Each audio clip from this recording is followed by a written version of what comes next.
Turn around, hands behind your back. Why? I gave you my ID. That's my family's car.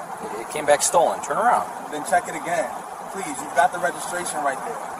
Turn around. I'm telling you there's a mistake. You can explain that after. What? After you cuffed me over a bad plate hit? My father is dead. A dispatcher entered one wrong digit, and that mistake turned a routine park check into an unlawful arrest.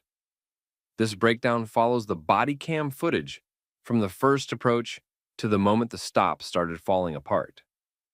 It showed how a bad plate return, officer bias, and simple refusal to verify basic facts pushed a normal contact into a serious rights violation. This was the point where department confidence ran ahead of the facts. Tell me where you're watching from in the comments, and if you follow stories about police accountability, bad stops, and body cam breakdowns, like the video and subscribe. That helps the channel keep covering cases like this. The young man in the car was Caleb Turner, 21 years old, college student, no threat, no aggressive moves. He was parked at a city park in the early evening, waiting before heading home. The car belonged to his family. His father, Daniel Turner, had just been named the city's new police chief. The officers on patrol didn't know that when they first drove through the lot. At the start, this looked ordinary. Two officers rolled through the park during a routine patrol. They checked parked cars, looked around the trail entrance, and ran plates the way patrol units often do when they want to show presence and maybe find something minor before the shift ends. One officer ran Caleb's plate. Dispatch came back with a stolen vehicle hit. That changed the stop in seconds. The body cam showed it clearly. The officers walked up calm, then tightened up as soon as they heard the return. Their tone got sharper. Their posture changed. One moved into command mode. The other started watching Caleb like he expected trouble. That reaction is the first thing that stood out on the footage. They treated the computer return like final proof, not the start of a check. That's where the stop started going bad. Caleb stayed seated and answered questions. He explained that the car belonged to his family. He gave his ID. He told them why he was at the park. His answers stayed steady. He didn't act like someone trying to hide anything. The officers didn't adjust to that at all. They kept pushing from the assumption that the car had to be stolen. Every answer Caleb gave went through that filter. If he stayed calm, they read it as rehearsed. If he explained too much, they read it as suspicious. Once they decided the screen was right, they stopped testing whether the screen could be wrong. That's the real issue in stops like this. Not just the error, the mindset after the error. A stolen plate return should trigger verification. It should not end the thinking process. Officers still have to match the information to the car, the driver, the registration, and the actual situation in front of them.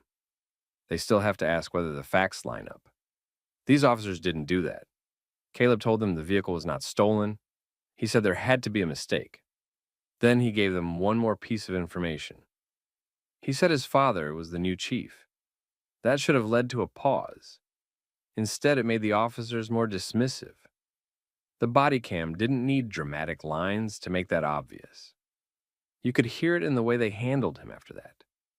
They treated the claim like a bluff, not something to verify, not something to note and pass up the chain. Just a reason to dig in harder. Bad sign. Because even if they thought he was lying, the next steps were still simple.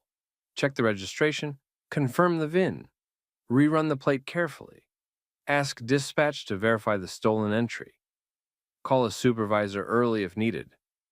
None of that would have taken much, and all of it mattered, because once officers move from detention into force and cuffs, they need more than blind trust in a database entry. They didn't slow down. They ordered Caleb out of the car. He complied. That part matters because departments always like to blur the line later. They'll say the subject was uncooperative when what they really mean is he didn't instantly agree with their conclusion. The footage here showed no resistance. Caleb got out, tried to keep explaining, and asked them to check again. They pulled him away from the car and put him in handcuffs. That was the point where this became more than a bad stop. At that moment, the officers had a calm driver, identifying information, no resistance, no attempt to flee, and a vehicle right there for verification. They still had not confirmed the VIN before putting cuffs on him. That's a major problem. Vehicle stops built on stolen returns are supposed to involve confirmation. Plate errors happen. Data entry mistakes happen. Similar plates happen. Stale records happen. Every officer knows that, or should. The plate hit is one piece of information. It's not magic. It does not remove the duty to verify. The body cam made that failure hard to defend. Caleb stood cuffed near the car, while people nearby started noticing the stop. He asked for a supervisor. Smart move. He understood that the officers on scene had already committed themselves to the wrong story. That request went nowhere. The officers kept control of the scene, but they were no longer thinking clearly. They were defending their decision. You could hear it in the way they repeated the same suspicion instead of checking the missing facts. They had moved past investigation. Now they were protecting their own certainty. That's usually when departments get into real trouble. Once an officer starts worrying more about being contradicted than being wrong, the stop gets worse fast. Caleb kept telling them the vehicle belonged to his family. He kept asking them to verify it properly. He wasn't yelling. He wasn't making threats. He was trying to get them to do basic police work. They still didn't check the one thing that could settle it fast. The VIN sat on the vehicle. The registration trail was available. Dispatch could have confirmed the exact entry tied to the stolen report. The officers had options. They chose force first and accuracy second. That choice is what made the body cam footage so damaging later. Not because the scene looked chaotic, because it didn't. It looked controlled, clean, official, and still wrong.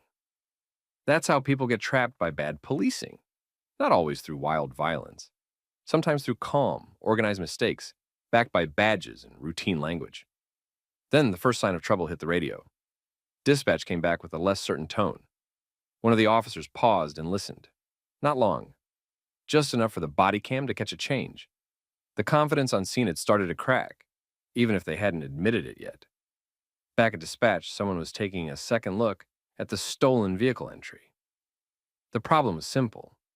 The stolen plate report had been entered for a nearly identical tag, one digit off, and that one digit was about to expose the whole stop. The stop started breaking down the moment a supervisor got involved. A field sergeant, Monica Hale, pulled into the lot after Caleb kept asking for one. By then, he was already in cuffs beside the car, and the two patrol officers had settled into that familiar position officers take when they think the case is already done. They gave her the short version first. Stolen vehicle hit. Driver claimed the car was his. Then he claimed his father was the new chief. That last detail got her attention. Not because she believed it on the spot, because it was specific. Specific claims get checked. They don't get ignored. She looked at Caleb, asked for his full name, then looked back at the officers. The body cam showed the first real pause in the whole scene. Up to that point, nobody on scene had acted like the stop needed fresh review. Hale did. That changed the pace. She asked the basic questions that should have been asked earlier. Had they confirmed the VIN? Had dispatch read back the full stolen entry? Did the registration match the car? Had the driver shown ID? None of those questions should have come that late. But they did. The answers weren't good. Caleb had shown ID. The registration issue hadn't been fully resolved on scene. The VIN had not been confirmed before he was cuffed. The officers were still leaning almost entirely on the initial plate return. That's weak police work. No nice way to say it. A stolen hit can justify caution. It does not justify skipping verification. Once Hale realized they had taken a compliant driver out of a car and cuffed him without confirming the vehicle itself, she stopped treating the stop like a normal patrol arrest and started treating it like a possible department mistake. She got on the radio and asked dispatch to verify everything again. Full plate, state, vehicle description, entry source. This time, the radio traffic sounded different. not clean, not confident. Short pauses. Repeated numbers. One dispatcher speaking, then stopping, then correcting herself. The officers on scene heard it too. You could see it in the way they stopped moving around and started listening harder. That was the turning point. Back at dispatch, the original stolen entry was being reviewed line by line. The plate attached to the stolen report looked almost identical to Caleb's plate. Same letters, same pattern. One digit was different. That single digit had been entered wrong during an earlier call, and nobody caught it before it went live in the system. So the officers had been working off a false hit the whole time. Hale asked dispatch to read both plates again. Slowly. They did. That ended it. The stolen entry belonged to another vehicle. Not Caleb's, not that car, not that stop. Everything the patrol officers had built the detention around collapsed right there over the radio. The body cam caught the shift immediately. The officers who had been certain a few minutes earlier stopped talking the same way. The tone changed first, then the posture. They were no longer managing a stolen vehicle arrest. They were standing in a park with a handcuffed college student they had no legal basis to hold. And it got worse for them fast. Hale asked one more question. She asked for Caleb's father's full name. He gave it. Daniel Turner, the new chief. Now the scene had two separate failures attached to it. First, the false stolen hit. Second, the fact that the officers had ignored a claim they could have checked early, then escalated before verifying anything that mattered. Hale didn't waste time. She ordered the cuffs off. That part of the footage mattered because it showed how simple the correction could have been if anyone had used judgment earlier. Caleb had been detained, removed, and cuffed over a data entry mistake and officer pride. Then one supervisor asked the right questions, and the whole case ended in under 2 minutes. That tells you everything. Caleb got his hands free, but the damage was already done. He had been publicly cuffed in a park, treated like a thief, and dismissed every time he tried to correct them. The officers started giving him the usual cleanup language.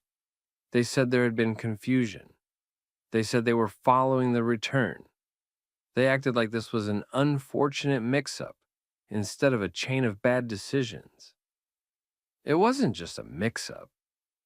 The dispatcher made the first mistake. The officers made the stop worse. That distinction matters. A clerical error can happen. The unlawful detention came from human choices after the error. Hale seemed to understand that. She pulled the officers aside and started asking questions away from Caleb in the car. The body cam couldn't catch every word, but it caught enough. She wanted to know why the VIN hadn't been checked, why the detention moved so fast, why nobody slowed down once the driver gave ID and made a verifiable claim. They didn't have strong answers. By then, Caleb was standing near his car, working through the anger in a controlled way. He wasn't yelling. He wasn't putting on a show. He was focused. He asked for names, badge numbers, supervisor information. He knew this had gone past apology territory. He was right, because now the call had moved beyond the park. The error had been confirmed. The chief had been notified. And inside the department, people were already figuring out that the new administration's first internal crisis had just arrived through a body cam file.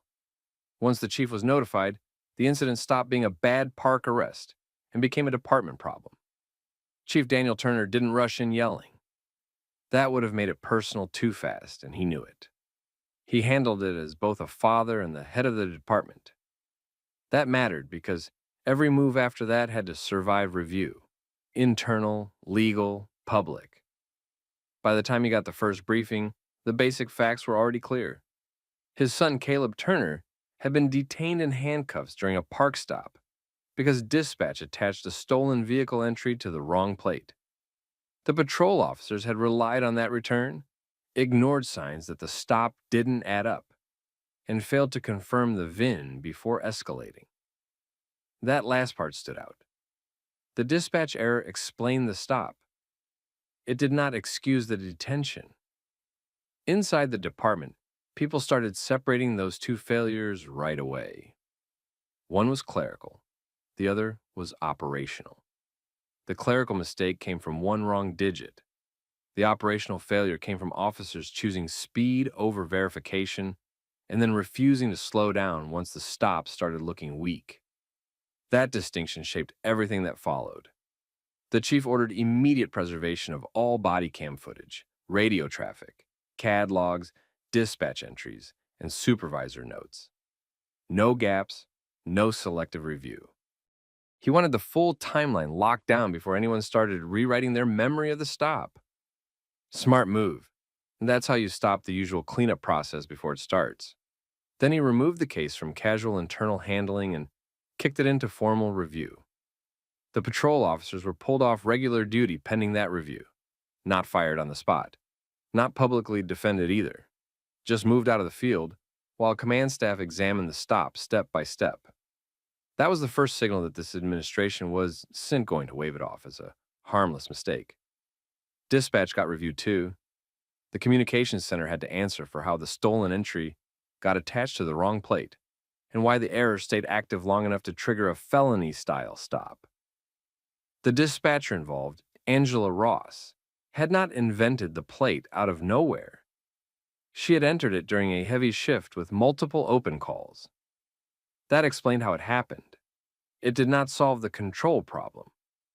A system that lets one wrong digit sit unverified in a high-risk category has its own weakness. That's what made this bigger than one bad officer and one bad entry. The department had a chain failure. Dispatch entered the wrong plate.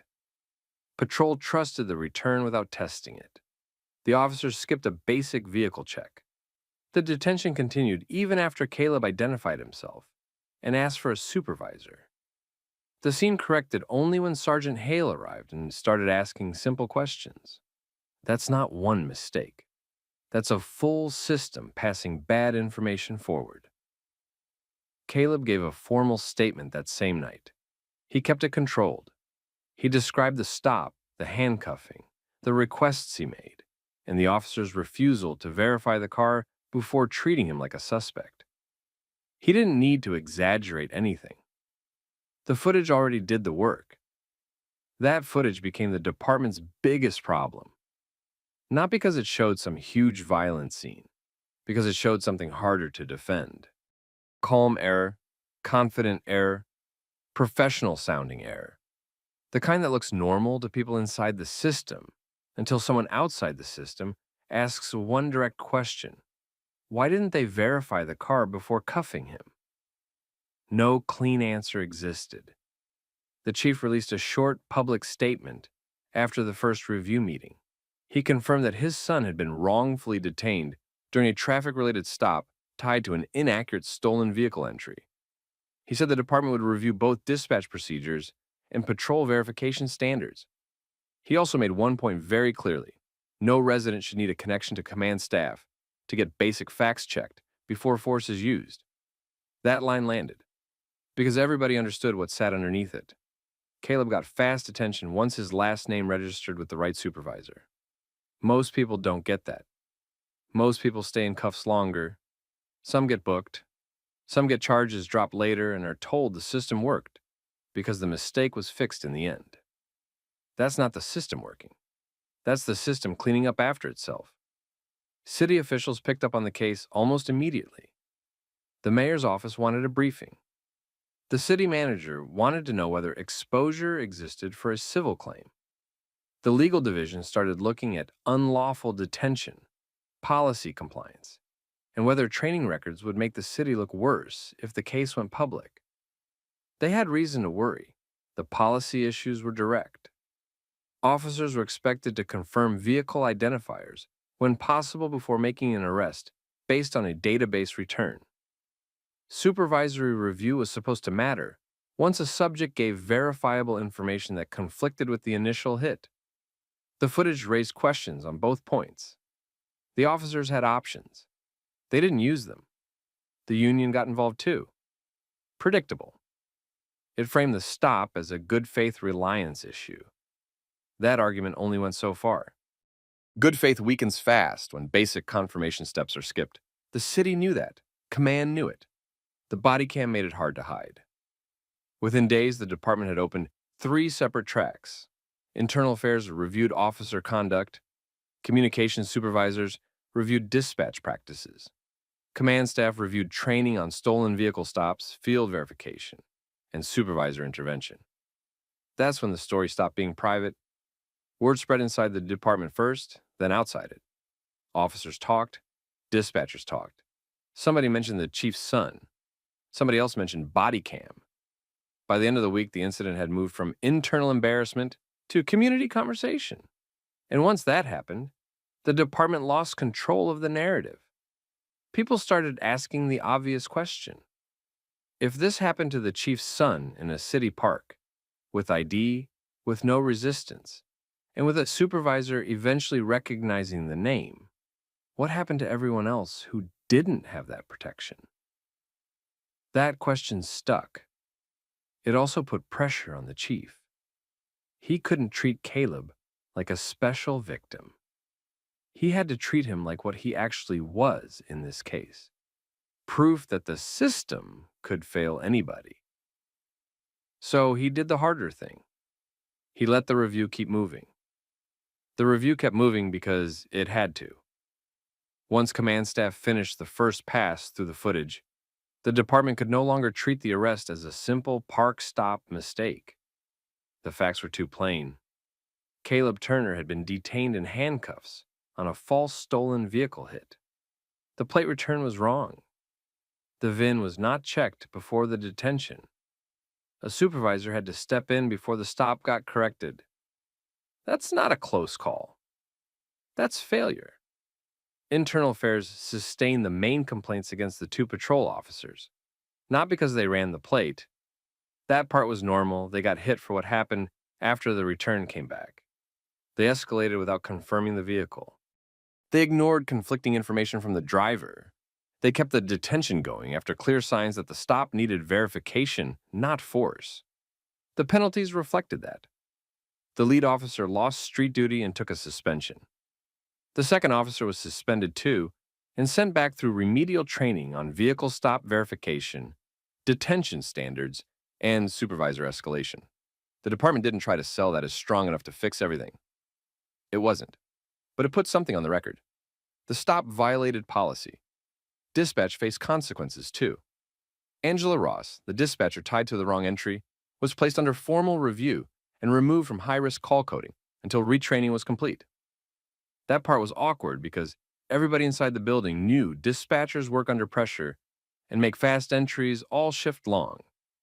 Still, pressure doesn't erase accountability. A stolen vehicle entry carries enough risk that one digit can wreck somebody's night or worse. That brought the department to the bigger problem. The real issue wasn't only the typo. It was the lack of safeguards around the typo. One wrong digit should not move untouched from the communications center to a field detention without somebody checking it against the actual vehicle. That was the hole this case exposed.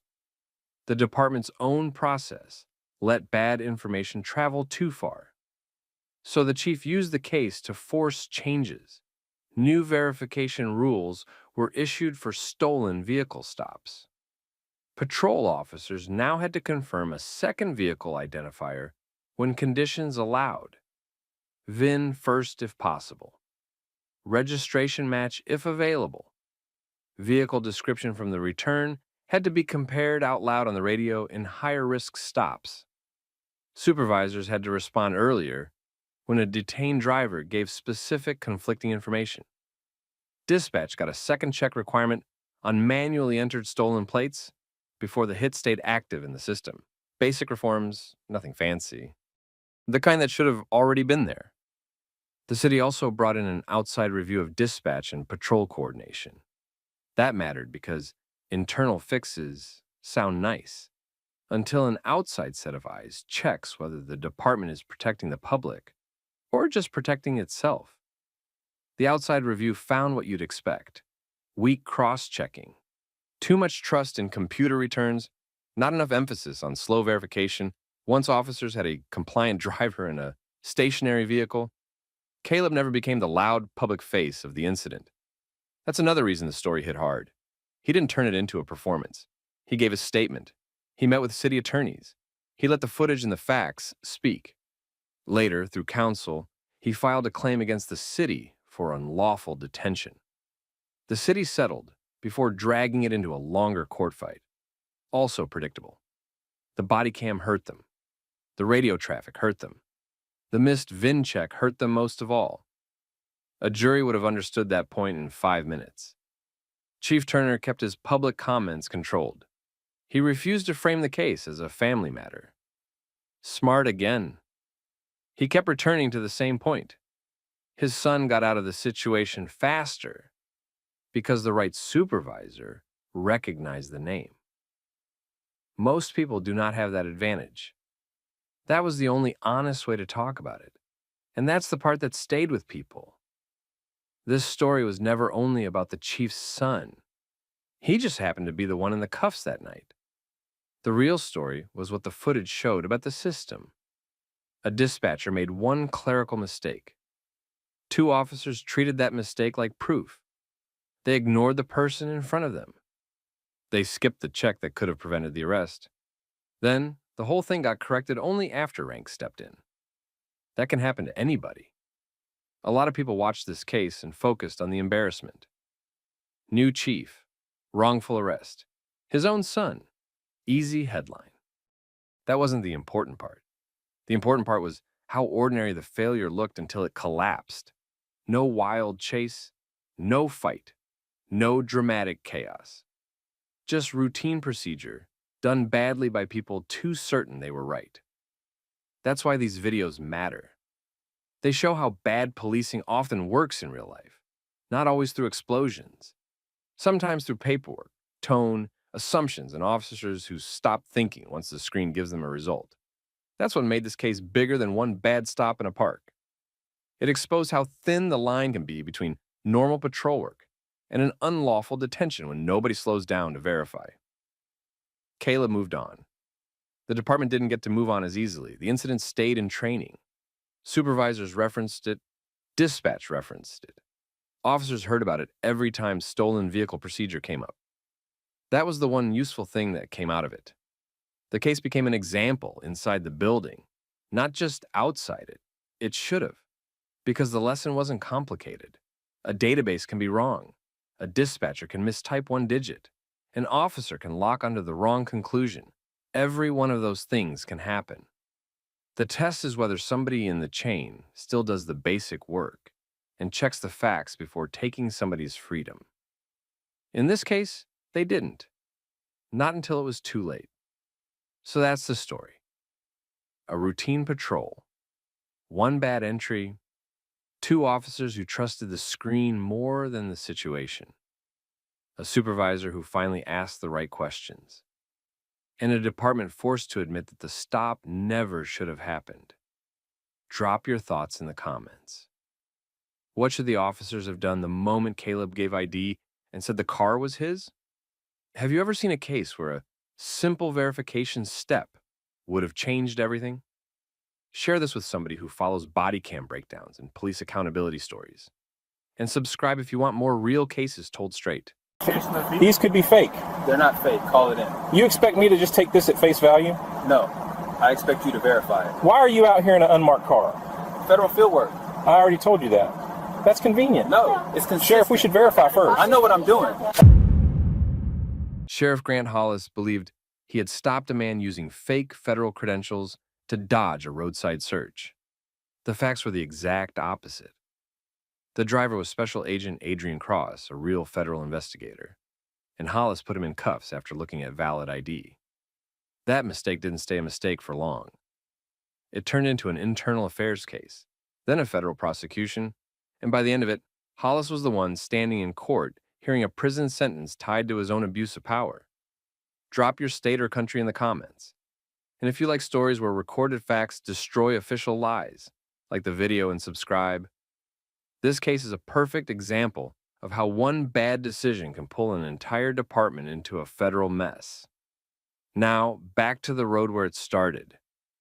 Grant Hollis had spent years building a department around himself. 11 years as sheriff, 2 election wins, total control over a small county office. People under him knew how he operated. He pushed stops hard, expected instant compliance, and treated disagreement as a challenge to his authority. That kind of command style creates its own problem. Deputies stop slowing things down when they should. They start reading the boss instead of reading the law. Adrian Cross was finishing fieldwork on a federal corruption case that touched local contractors and public money. Plainclothes, unmarked sedan, no marked unit, no raid jacket, no reason to stand out. He was leaving the area after a routine part of the job and heading back to file reports. Just after dark, Hollis saw Cross's sedan on a county road near an area where local patrol units had been active. Later, Hollis gave more than one reason for the stop. First, he said the car looked suspicious. Then he added hesitation at an intersection. Later, he mentioned a lane issue. Investigators would compare those explanations against the footage and the timing. They didn't line up well. But in the moment, Hollis made the stop and committed himself to it. Cross pulled over without delay. Nothing about the stop suggested a threat.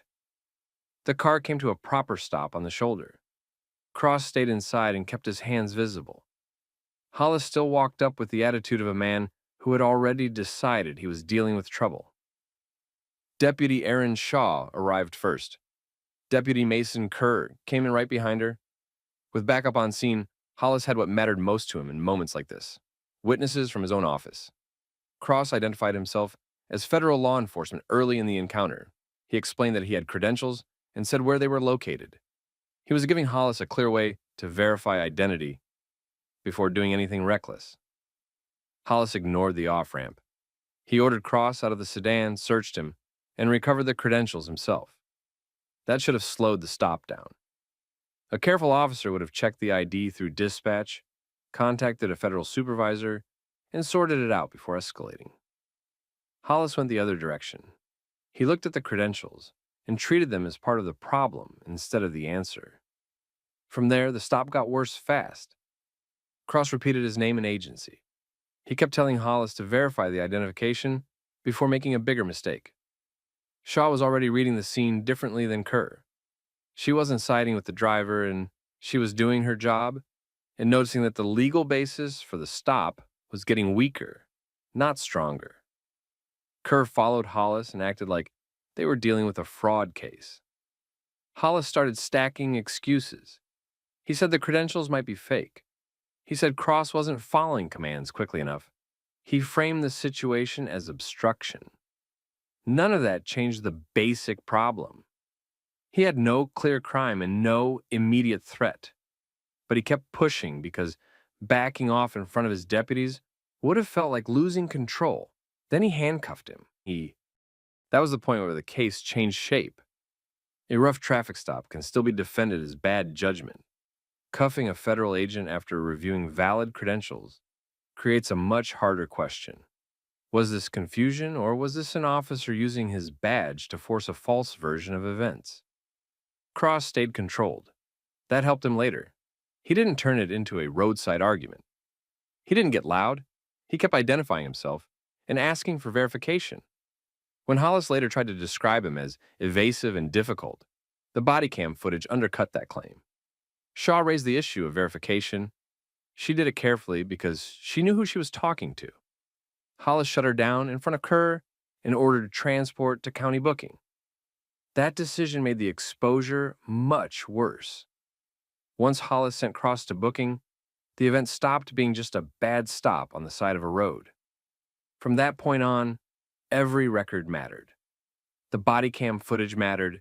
The dash cam mattered. Dispatch audio mattered. The booking desk cameras mattered. The arrest report mattered.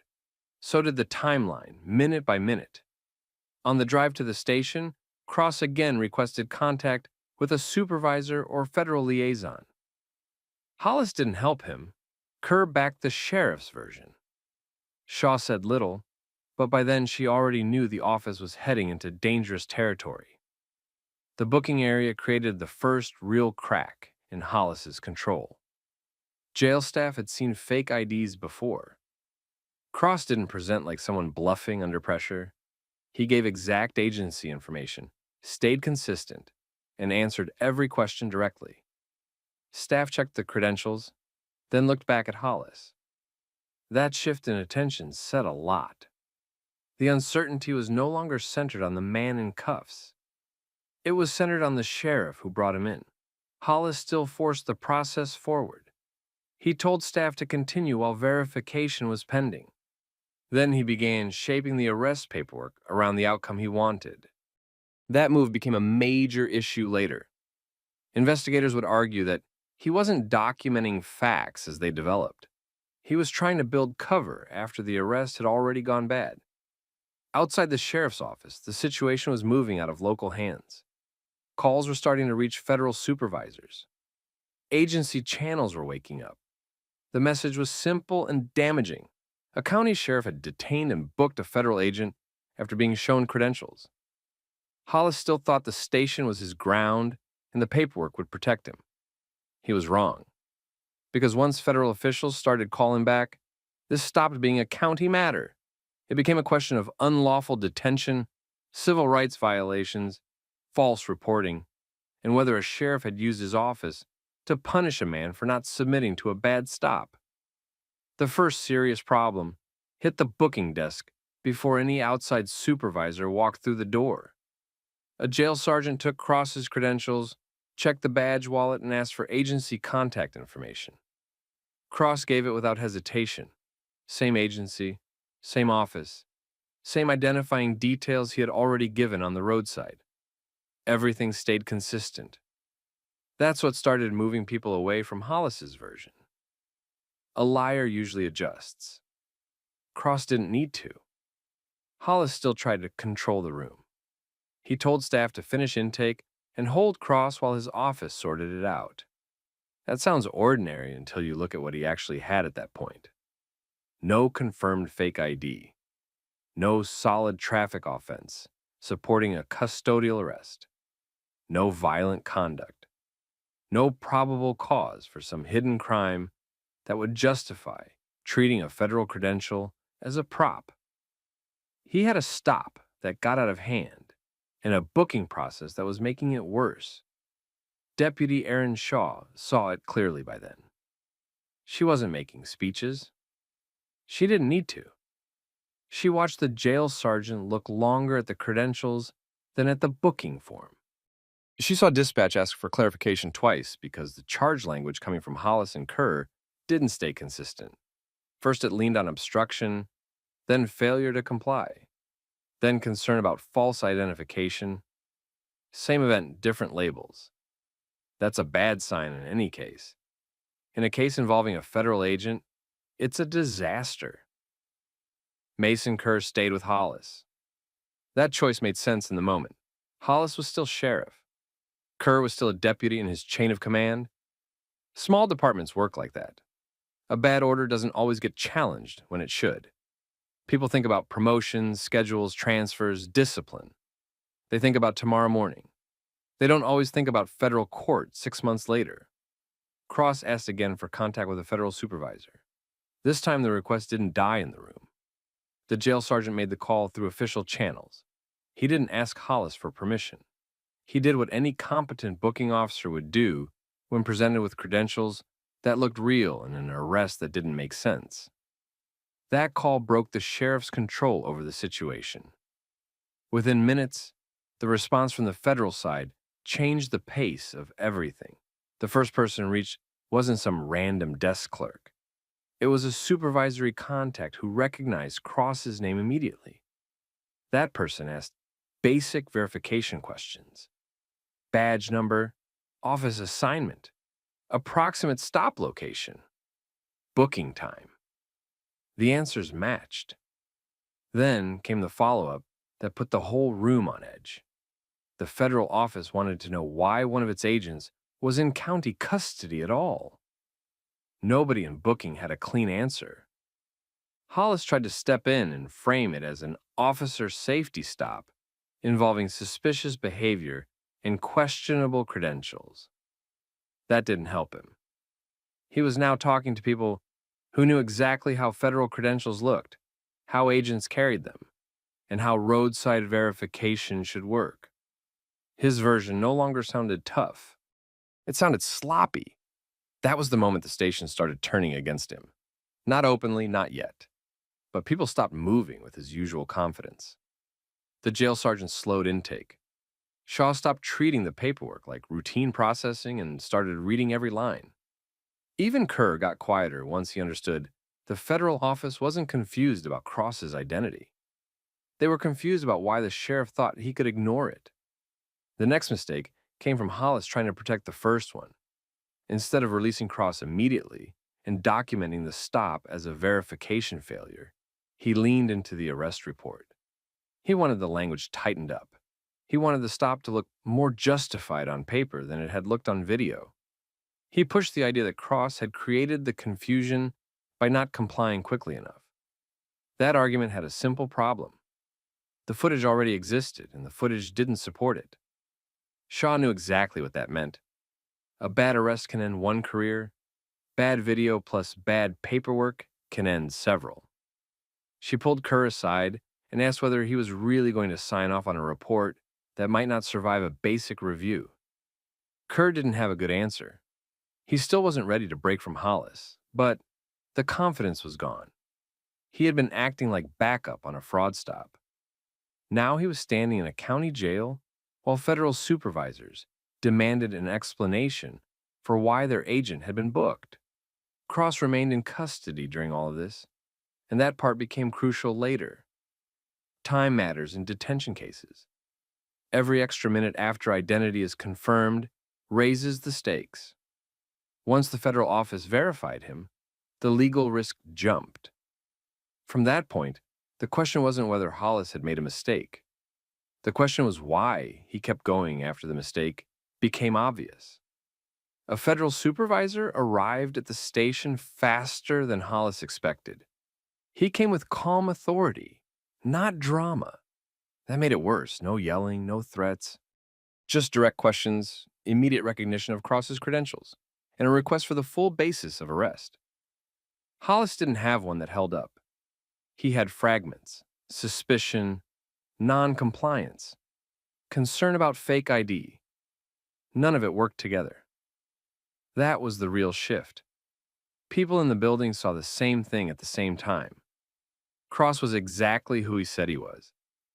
Hollis had been wrong at the roadside, then wrong at booking, then wrong again when he tried to hold the line instead of fixing it.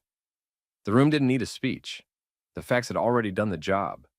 Cross was released, but by then the damage was done. Release didn't clean it up. Release proved he never should have been booked in the first place. Before the night ended, the federal office requested preservation of body cam footage, dash cam footage, booking video, dispatch logs, and all arrest paperwork. That request alone told the department this wasn't staying informal. Hollis had moved past embarrassment and into investigation territory, and internal affairs hadn't even started yet. By the next morning, this had moved out of normal chain of command damage control. Internal affairs opened a formal investigation because the arrest had collapsed on basic verification. That point mattered. Adrian Cross wasn't released because somebody did him a favor. He was released because the sheriff's office could no longer defend holding him. Investigators started with the recordings. They collected Grant Hollis's body camera, Aaron Shaw's body camera, Mason Kerr's body camera, dash camera footage, booking desk video, hallway video, dispatch audio, computer logs, call records, and every version of the arrest paperwork. Then they built the timeline minute by minute. That timeline killed Hollis's story. Cross identified himself early on the roadside. Hollis recovered federal credentials during the stop. Shaw raised the need to verify before transport. Booking staff slowed down once they looked at the credentials. A federal supervisor confirmed Cross's identity while he was still in custody. Even after that, Hollis didn't fix the arrest right away. That sequence became the center of the case. Internal affairs wasn't dealing with one bad judgment call. They were looking at a series of choices, each one worse than the last. Hollis had chances to stop. He didn't take them. Then he tried to make the paperwork support decisions that already looked weak on video. His first interview with Internal Affairs made things worse. He said Cross acted evasive. The footage didn't show that. He said the credentials looked suspicious. Booking staff didn't treat them that way. He said he needed more time to verify identity. The call records showed that the federal office had already confirmed who Cross was before the detention ended. That changed the investigation. At first, Internal Affairs was reviewing arrest procedure and policy violations. After that interview, the focus widened. Now, investigators were looking at honesty, report language, and whether Hollis had tried to create cover after the fact. Then, they pulled prior complaints. Not every complaint against Hollis had been sustained. That's normal in law enforcement cases. Still, several looked familiar once investigators compared them side by side. Aggressive stop, weak legal basis, escalation after a challenge, charges changing during the report process, deputies feeling pressure to support the sheriff's version. Cross's arrest no longer looked isolated. It looked like the worst version of an old pattern. Erin Shaw became one of the most important witnesses in the building. She told Internal Affairs exactly what happened. No big speech, no trying to make herself the hero.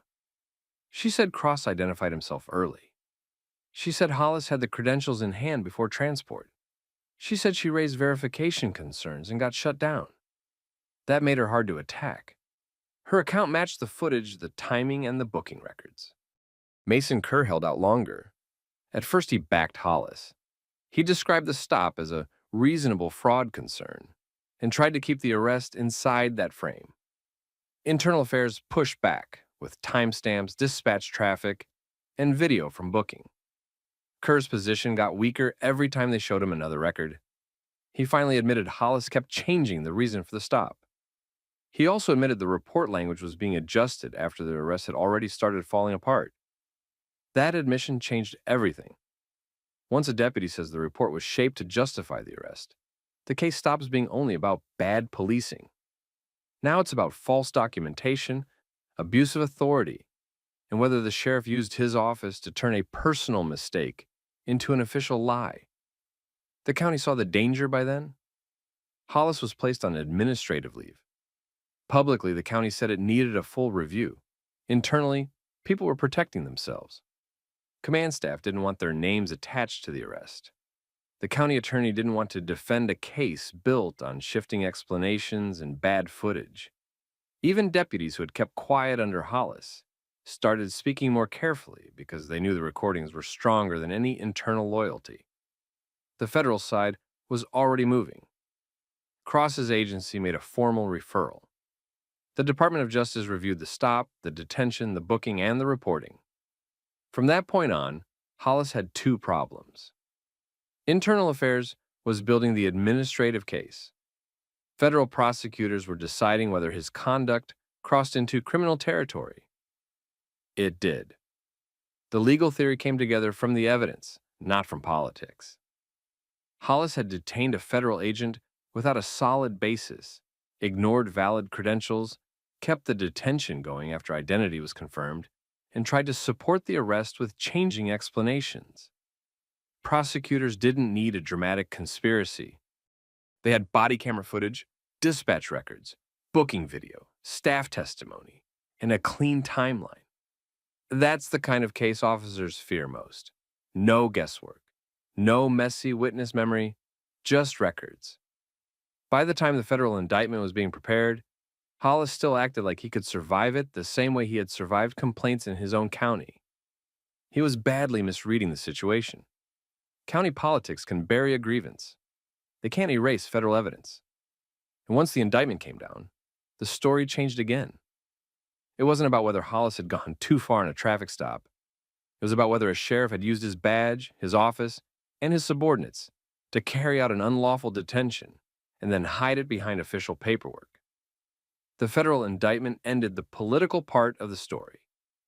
Grant Hollis was charged with violating civil rights under color of law unlawful detention, obstruction, and false statements tied to the arrest and report.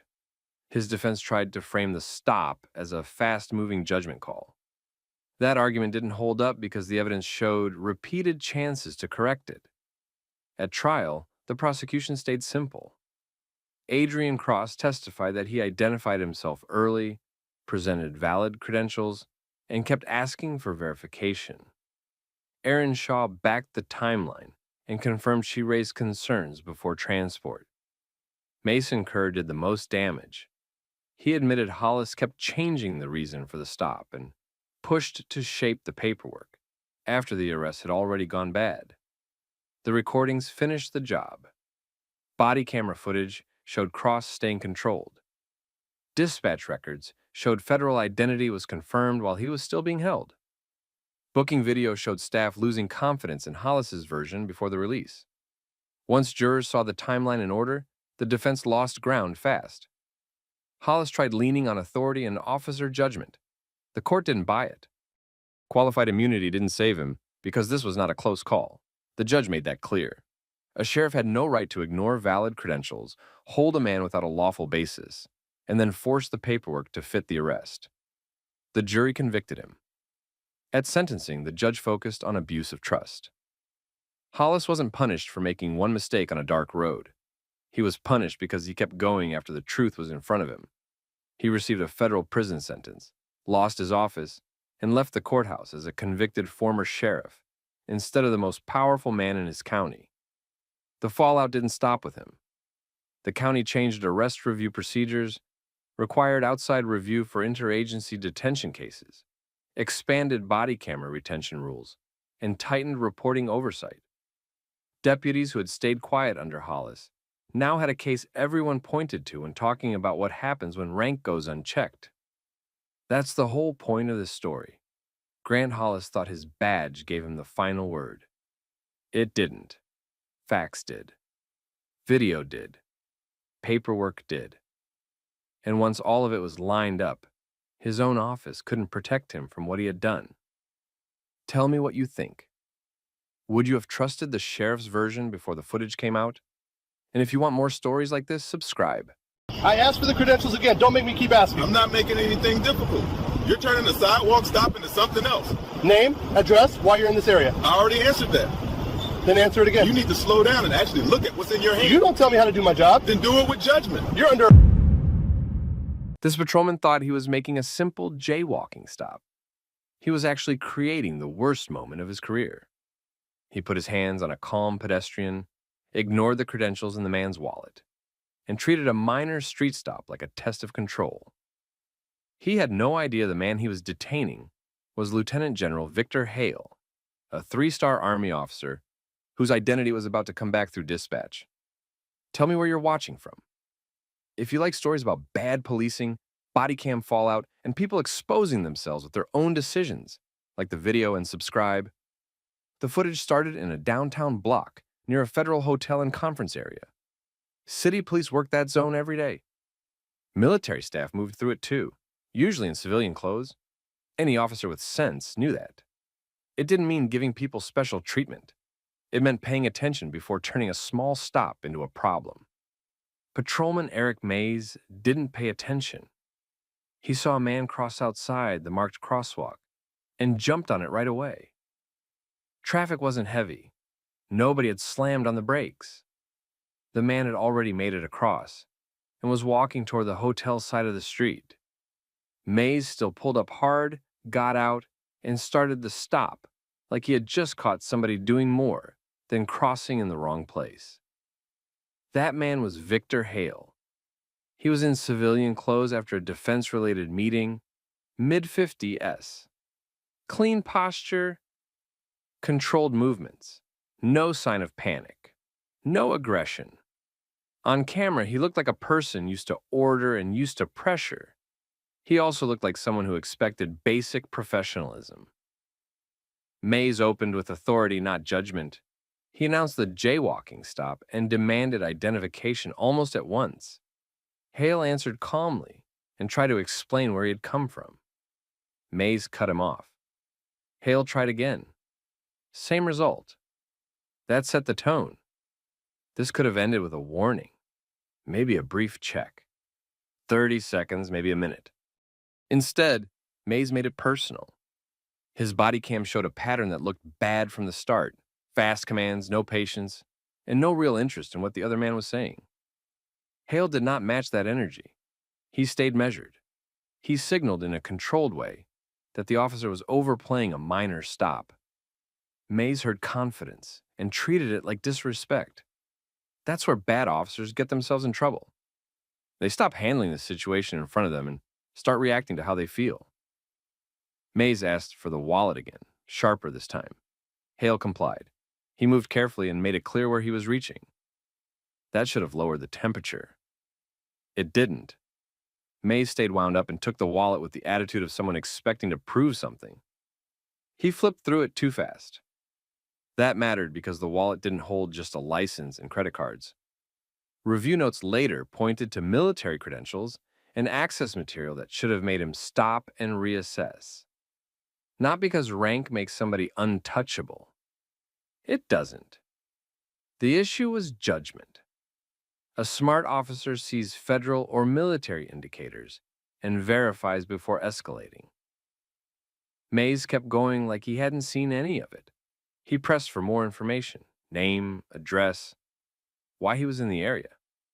Hale answered. Mays kept the same tone. Short, hard, suspicious. Nothing in Hale's conduct justified that level of pressure. He wasn't evasive. He wasn't hostile. He wasn't trying to leave. Mays just wanted full control of the stop. Hale gave him another chance to fix it. He indicated that the situation was becoming serious and that the officer needed to slow down. Mays dismissed it. He treated the warning like something he'd heard from random people before. Then he made the stop worse. The body cam showed him moving in and detaining Hale over a jaywalking stop. He turned him toward the patrol car and put hands on him, even though there was still no threat, no resistance, and no real reason to use force. Hale did not fight him. He did not argue physically. He stayed controlled and let the moment play out. That left one person on camera escalating, and it wasn't the general. Mays kept issuing short commands, while Hale responded in the same steady way he had from the beginning. That contrast did more damage to the officer than he seemed to realize. One man looked disciplined. The other looked like he had lost perspective over a sidewalk stop. Then Mays checked the wallet again. He still didn't stop. That's one of the ugliest parts of the scene. Missing something once can happen. Missing it twice means the officer is no longer processing facts. He's working off ego. The incident review later made that clear. There were visible signs in that wallet that should have changed the pace, the tone, and the officer's next decision. Mays stayed on the same track. He demanded more identifying details. Hale provided them. Mays asked for his social security number. Hale gave it after making it clear again that the officer was creating a serious problem for himself. Mays ignored that warning too and walked back to the cruiser to run the information. Now the stop was about to leave his control. That's the danger for officers who build a whole story in their own head. The database doesn't care about their mood. Dispatch doesn't care how confident they sounded 2 minutes earlier. Once the information goes in, the facts take over.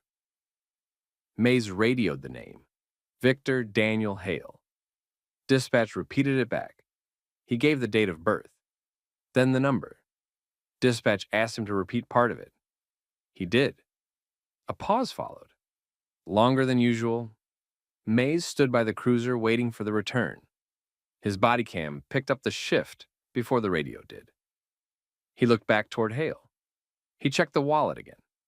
His posture changed a little. The edge was still there, but the certainty wasn't. That pause told him something was off. He confirmed the name one more time when dispatch asked. Then he waited again. Hale stayed where Mays had placed him, calm, silent, watching. He had stopped trying to explain himself by then. There was no point. The officer had already ignored every obvious sign in front of him. The radio was going to do the job now. That was the hard part to watch back. Mays had several chances to step back before this turned into a career problem. He could have changed course when he saw Hale's demeanor. He could have changed course when the wallet came out. He could have changed course when the warning came. He passed every off-ramp because he wanted the stop to stay about him. Dispatch came back and told him to remain on scene and wait for a supervisor. That changed his face. He looked at the wallet again, slower this time. Then he looked over at Hale. The confidence was gone. He knew enough by then. He might not have had the full rank yet, but he knew the man against the cruiser was not who he had assumed. And in the next few seconds, the radio was going to make that official. Dispatch came back on a secured tone and told Patrolman Eric Mays to confirm the full name again. He did. Then Dispatch gave him the rank. Lieutenant General Victor Hale. Active status. Federal clearance attached. Keep the subject on scene. Supervisor en route.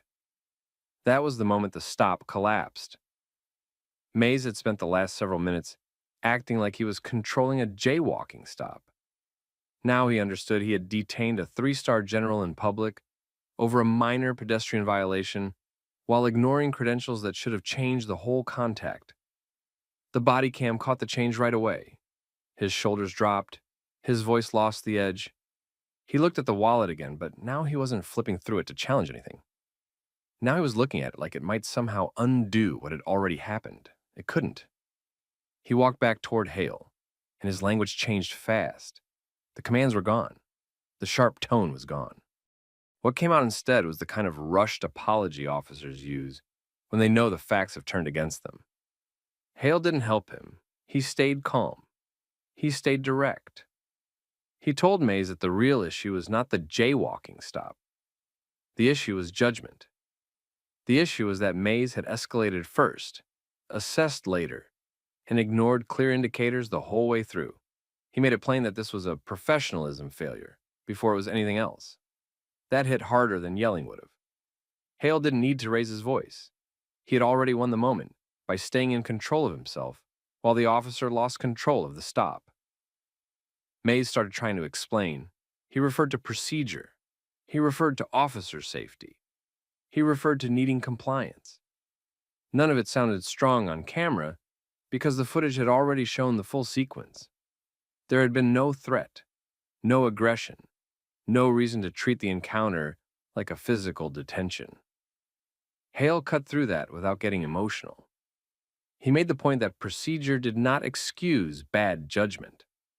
He told Mays that authority without discipline was a liability.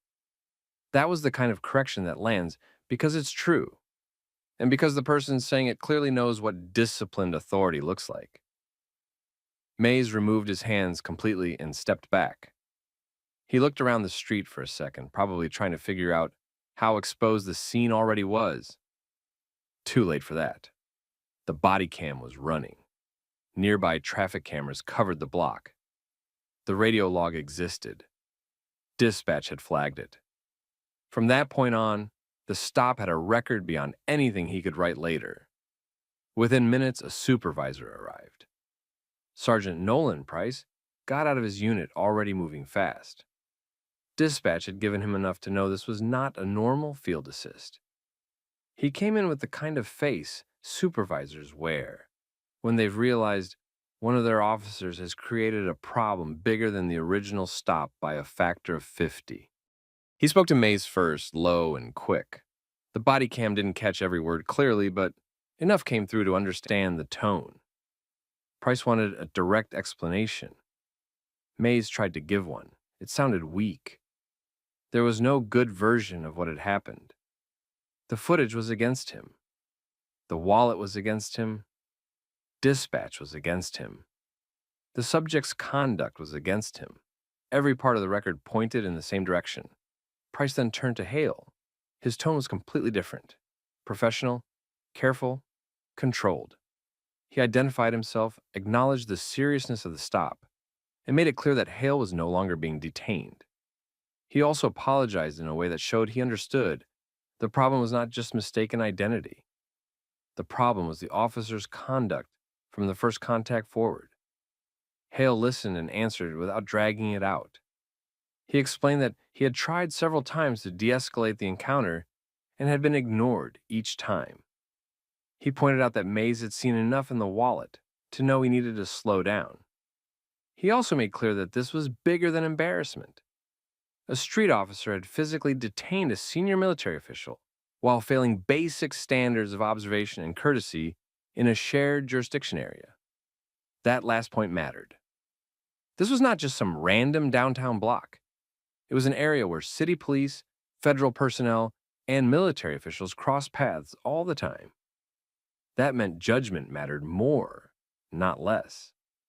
No one was asking the officer to salute anyone or waive the law. They were expecting him to act like a professional adult before escalating physical contact. Price understood that immediately. He asked Hale whether he required medical attention. Hale said no. He asked whether Hale wanted the contact documented at the scene beyond the body cam and incident record. Hale said it would be documented in full, one way or another. That answer put another level of pressure on everyone standing there. Mays stayed mostly quiet during this part. That silence said enough. He knew the stop was no longer his to explain away. His earlier confidence had been replaced by the look officers get when they realize supervisors are no longer there to support them, but to contain the damage. Another unit pulled up shortly after that. Not lights, not a dramatic entrance, just more command presence. Price was building a buffer around the scene and making sure no one made it worse. That alone told you dispatch had already elevated it internally. Hale finally addressed Mays one more time. He told him, in plain terms, that rank was not the lesson here. Character was. If Mays had handled the stop with basic courtesy, the identity check would have happened without force, without humiliation, and without consequences beyond a short conversation. Instead, he chose pressure first. That choice had now created a record no one in the department would be able to ignore. That was the cleanest summary of the whole incident. Mays didn't have a real response to it. Price then informed Hale that the matter would be referred upward immediately. That wasn't empty reassurance. At that point, referral was mandatory. The detention of a general officer in a recorded public stop was already beyond informal cleanup. Internal affairs would see it. Command staff would see it. City leadership might see it before the week was over, depending on how far the report moved and whether anyone leaked the footage. Hale gave a final, controlled answer and prepared to leave the scene. He did not rant. He did not threaten anybody. He didn't need to. He had made his point, and the evidence made the rest for him. Before Hale stepped away, Price apologized again. This time the apology sounded less like damage control and more like recognition.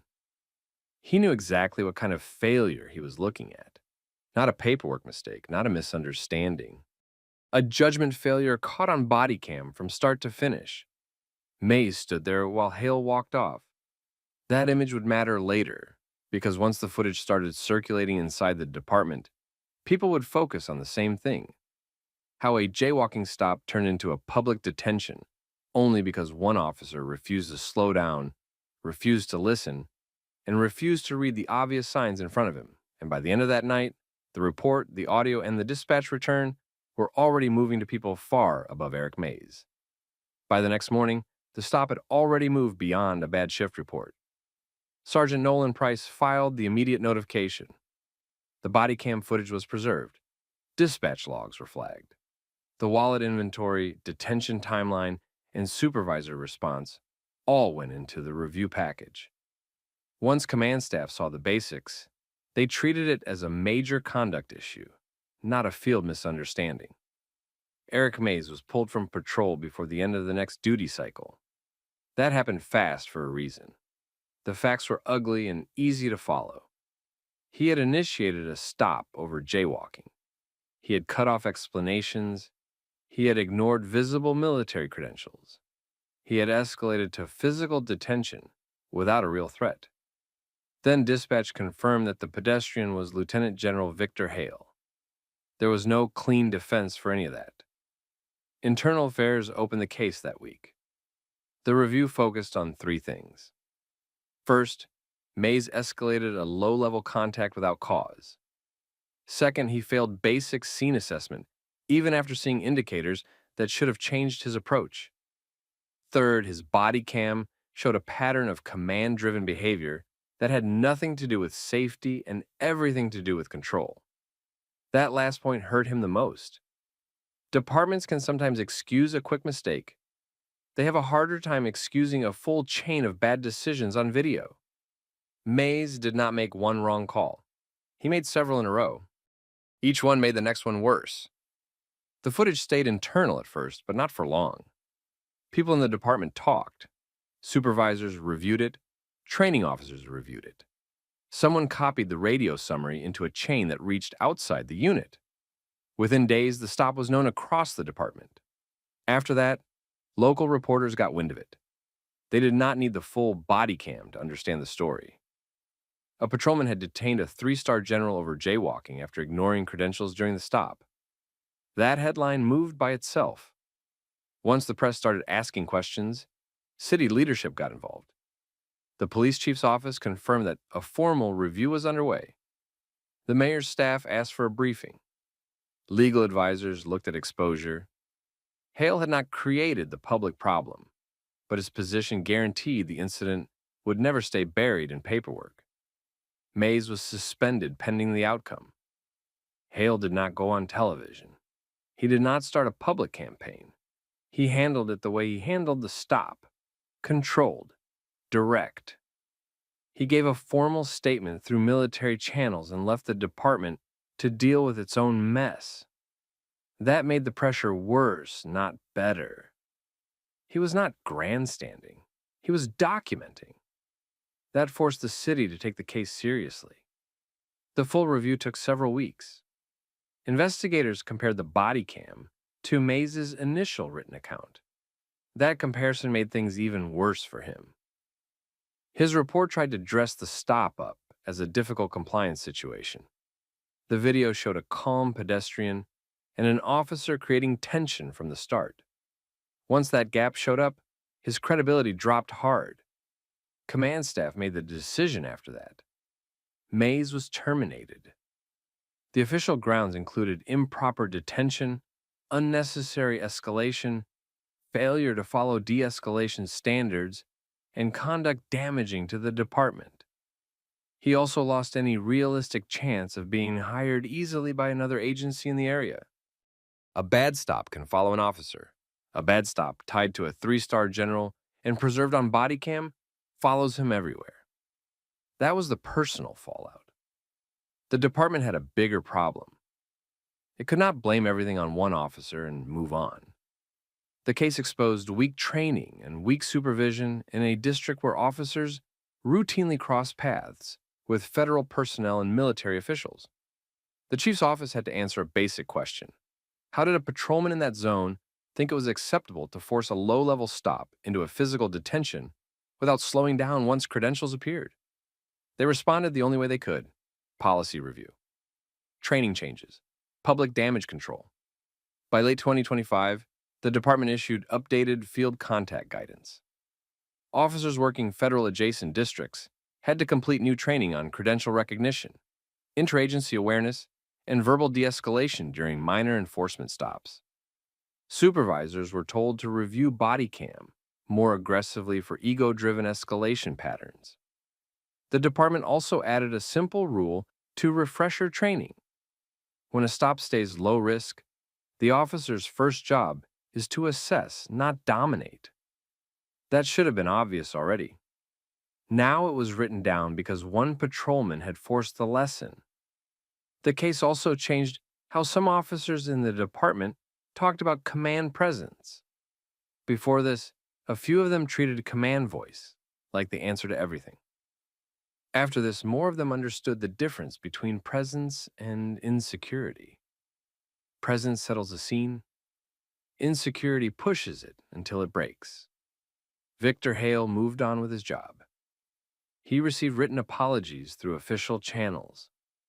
The city acknowledged the stop. The department documented the policy response. Hale did not need revenge. He got something more useful: a clear record, a disciplined outcome, and proof that calm conduct under pressure can expose bad judgment better than any argument. That's why this story matters. This was never really about jaywalking. It was about a patrolman who saw a minor violation and decided he needed to win a personal contest. He ignored the man in front of him. He ignored the signs in the wallet. He ignored repeated chances to slow down. Then the radio reminded him that facts do not bend to ego. That's the lesson. Authority means nothing without judgment. A badge does not fix bad instincts. And once body cam, dispatch, and supervisor review line up against an officer, confidence disappears fast. Tell me what you think. Was the firing justified, or should the department have handled it differently?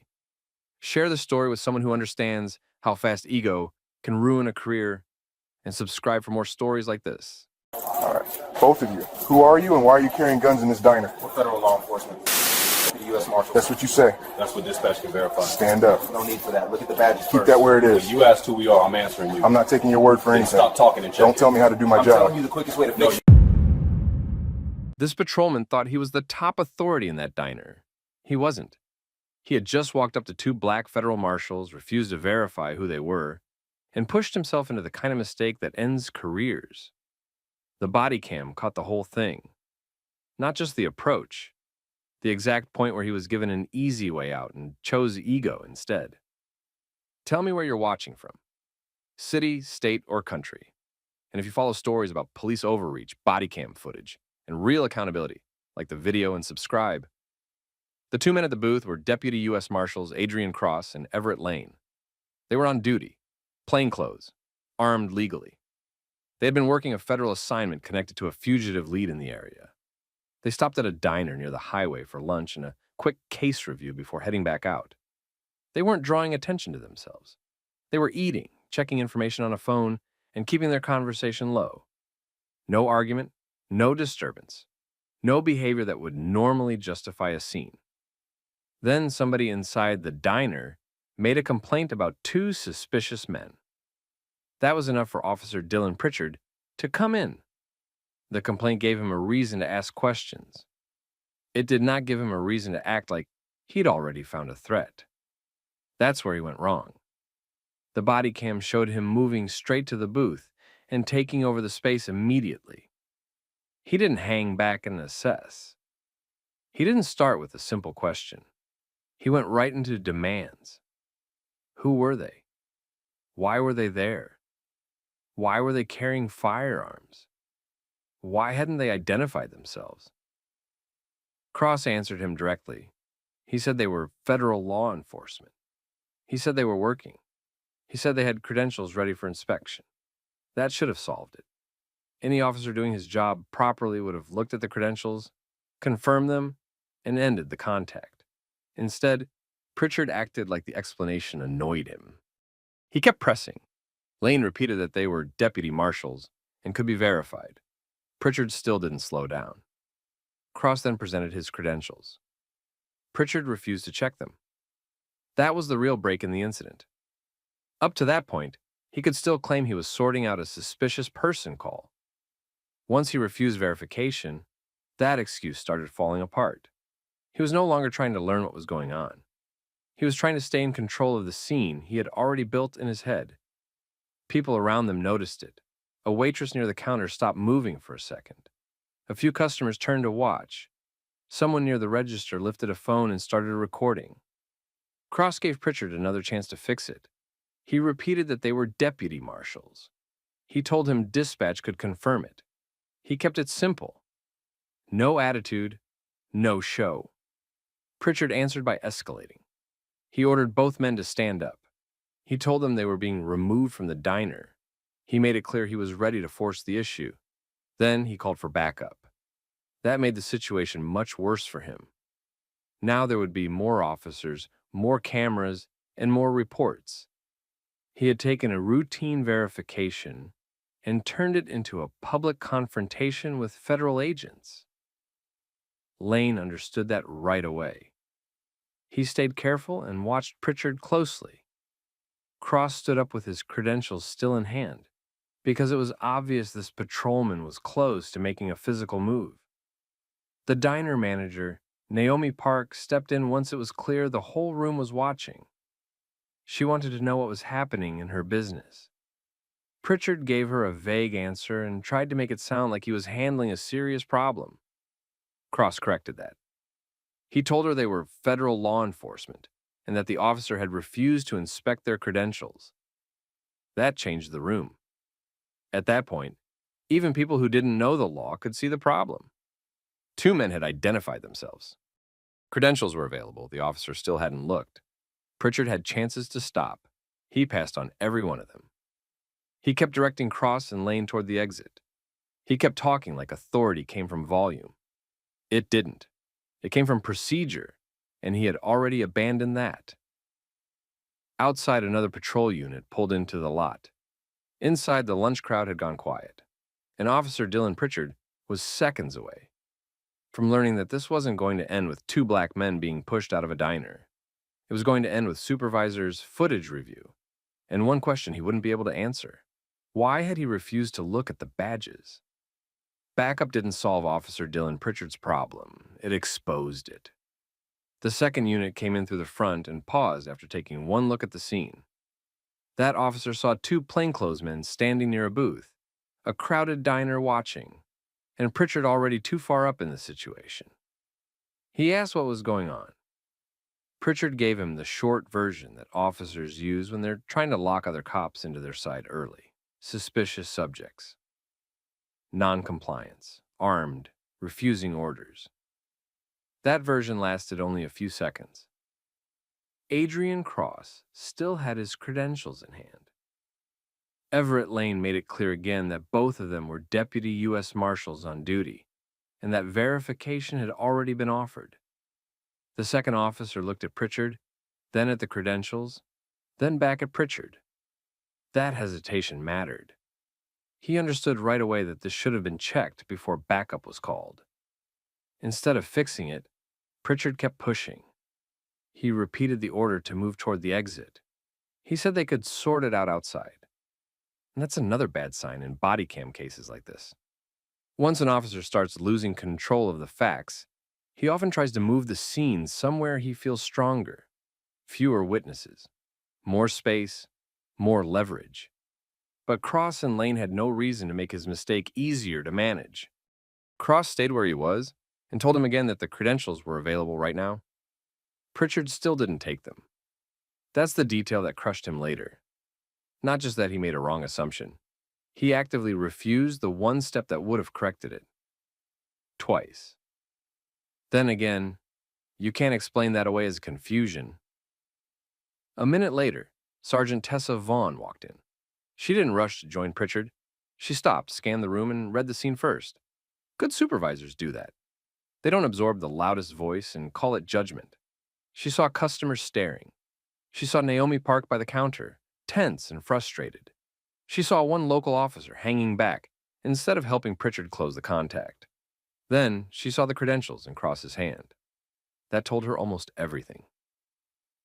Vaughn asked Pritchard one question before anything else. Had he verified them? He didn't have a good answer.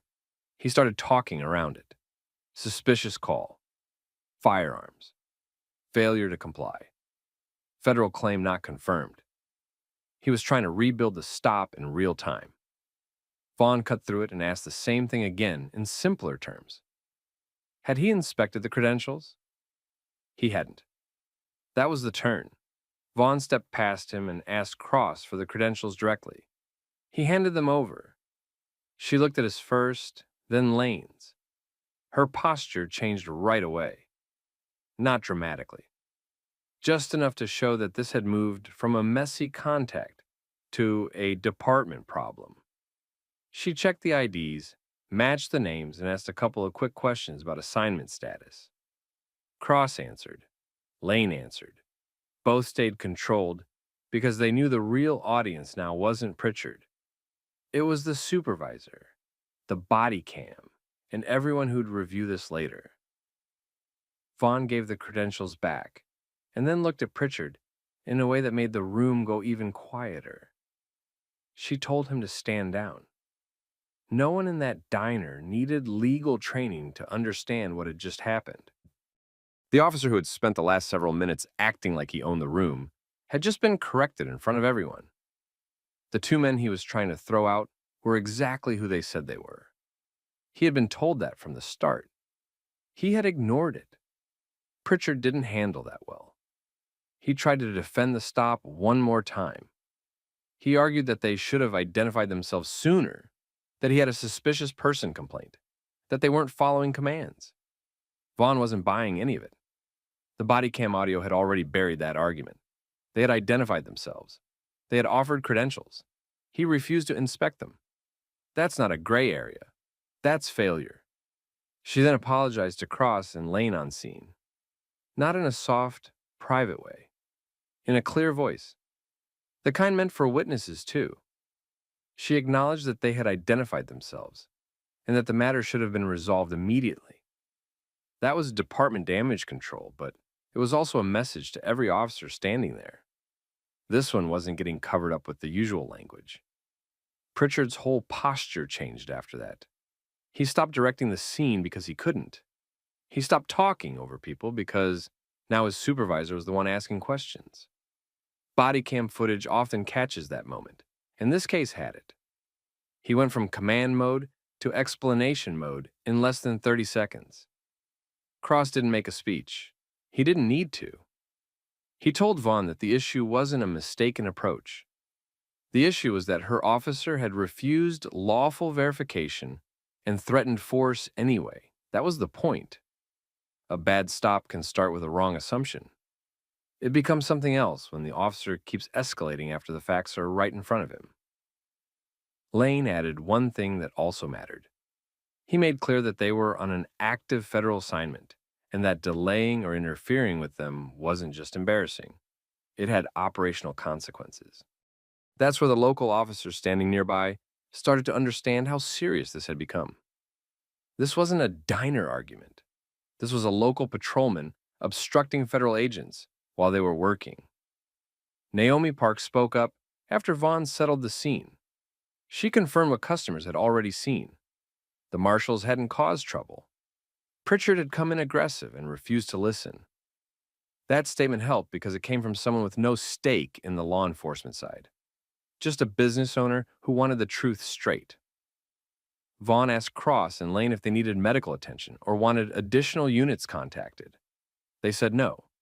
They wanted names, badge numbers, and confirmation that the incident would be documented properly. That's how experienced officers handle a situation like this. They don't chase theater. They lock in the record.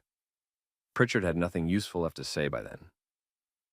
Vaughn pulled him aside near the entrance, but not far enough to hide what was happening. The body cam still captured pieces of it. Her tone was controlled and flat. That usually means the supervisor is angrier than the yelling type. She asked why he had refused to inspect federal credentials. He tried to justify it again by going back to the original complaint. She shut that down. The complaint was the reason to check, not the reason to ignore the check. That was the moment his career started collapsing in public. Not when the complaint came in. Not when he approached the booth.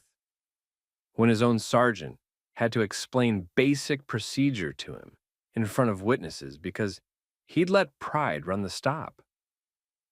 Cross and Lane got their information, finished with Vaughn, and walked out of the diner under their own authority, not under Pritchard's orders. Big difference. The room stayed quiet while they left. People knew they had just watched something serious. Phones were still out. Some of those clips would be online before the end of the day. Pritchard stayed behind with Vaughn. He had come in expecting to remove 2 black men from a diner. Instead, he had handed his supervisor a body cam file, civilian witnesses, a federal complaint risk, and a scene no department could explain away with a bland statement. And that was only the start. By that afternoon, the diner footage and the body cam clips were already moving. First through local group chats, then law enforcement circles, then local media pages that knew exactly what kind of video gets attention fast. A patrol officer tried to throw 2 black deputy U.S. marshals out of a diner, refused to check credentials, called backup, and got corrected by his own sergeant in front of witnesses. That story was always going to travel. The department felt pressure almost immediately. At first, the usual language showed up: review underway, administrative inquiry, facts being gathered. That kind of wording buys time when the department hopes a story will cool off. This one didn't cool off. It got worse. Once supervisors pulled the full body cam, Officer Dylan Pritchard lost the little cover he still had. The footage showed that Adrian Cross had identified himself early. Everett Lane had backed that up. Credentials had been offered. Pritchard ignored them. Then he threatened removal anyway. Then he called backup. That sequence mattered a lot. If he had checked and been confused, he might have argued bad judgment. If he had paused and corrected himself, maybe he survives with discipline. But he didn't do either. He was wrong. And then he committed to being wrong. That's what killed him. The federal side didn't leave it alone either. Cross and Lane filed the contact up their chain the same day. Clean report, straight facts. They noted the refusal to verify, the threatened use of force, the interruption to an active assignment, and the presence of multiple witnesses. Once that landed in the right inboxes, this stopped being a local embarrassment. Now there was a federal paper trail attached to it. That changed the department's tone fast. By the next morning, Pritchard was off the street and under emergency administrative suspension. Not a quiet desk move, not a scheduling adjustment. A suspension that told everyone inside the department this case had become radioactive. Then his history started coming back up. Internal reviewers pulled prior complaints and found a pattern that should have been dealt with earlier. Aggressive stops, escalation during routine contacts, citizen complaints that described him as disrespectful and quick to turn minor situations into authority contests. A couple had gone nowhere. One had ended with insufficient evidence. Another had been treated as a communication issue instead of a conduct issue.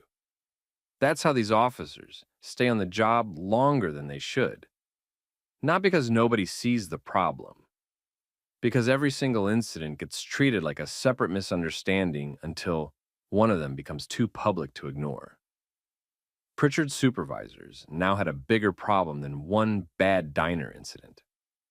They had to answer why an officer with that kind of pattern was still in position to make a scene with federal agents in the first place.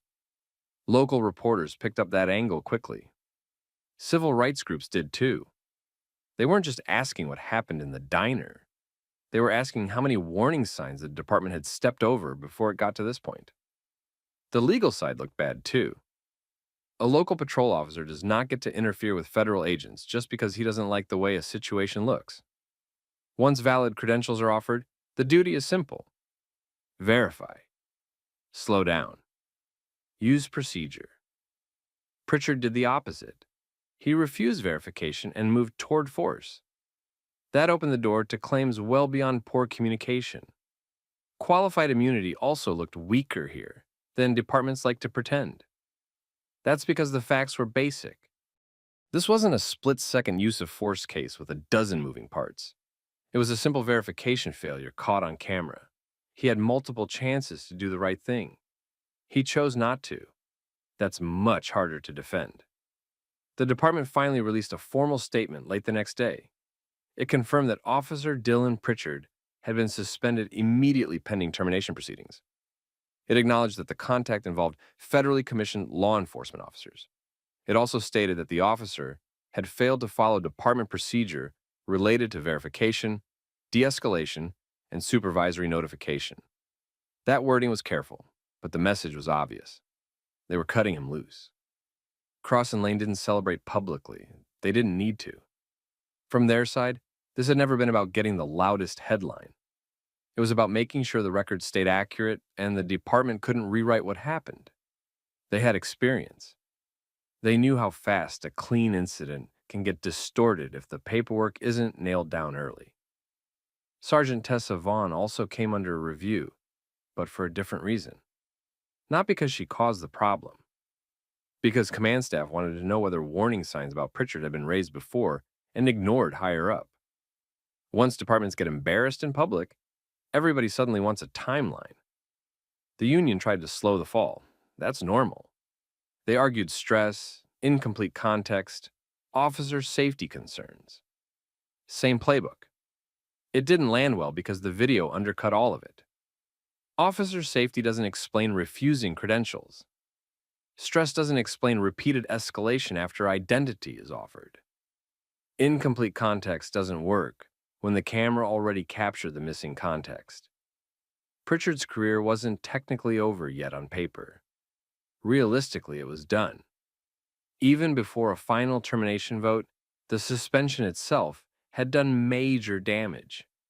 His name was tied to a body cam case involving racial bias, federal interference, and ignored complaints. Other departments would see that. Any future application would carry it. He had turned a local patrol job into a national red flag. And the part that really stayed with people was how avoidable it was. Nobody had tricked him. Nobody had rushed him. Nobody had hidden credentials from him.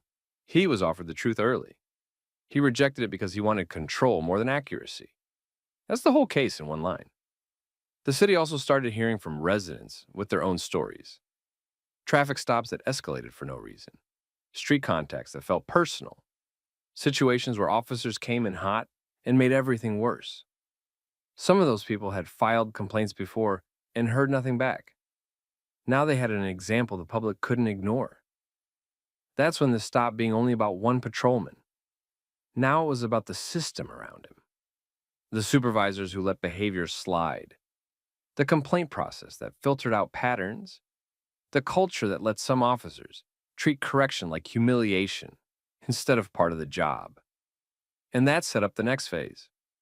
Because once the footage was out and the suspension was public, the bigger question wasn't whether Dylan Pritchard would survive the scandal. It was whether the department would change anything at all. Once the suspension became public, the department had one job left. Prove this wasn't just a quick sacrifice to calm people down. That was the real test. A lot of departments know how to suspend one officer when the footage is bad enough. The harder part is dealing with everything that helped him stay comfortable doing it. Training gaps, weak supervisors, complaint systems that treat patterns like random accidents. A culture where some officers think backing down after new facts come in makes them look weak. That last part sat right at the center of this case. Dylan Pritchard didn't lose control because the situation was confusing. He lost control because his pride got involved.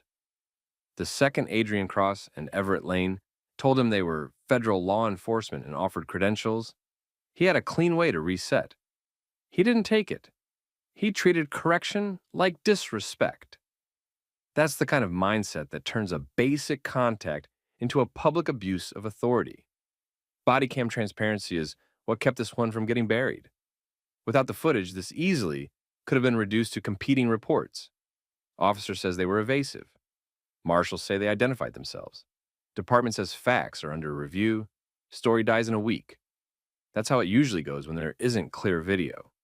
Here the camera pinned down the timeline.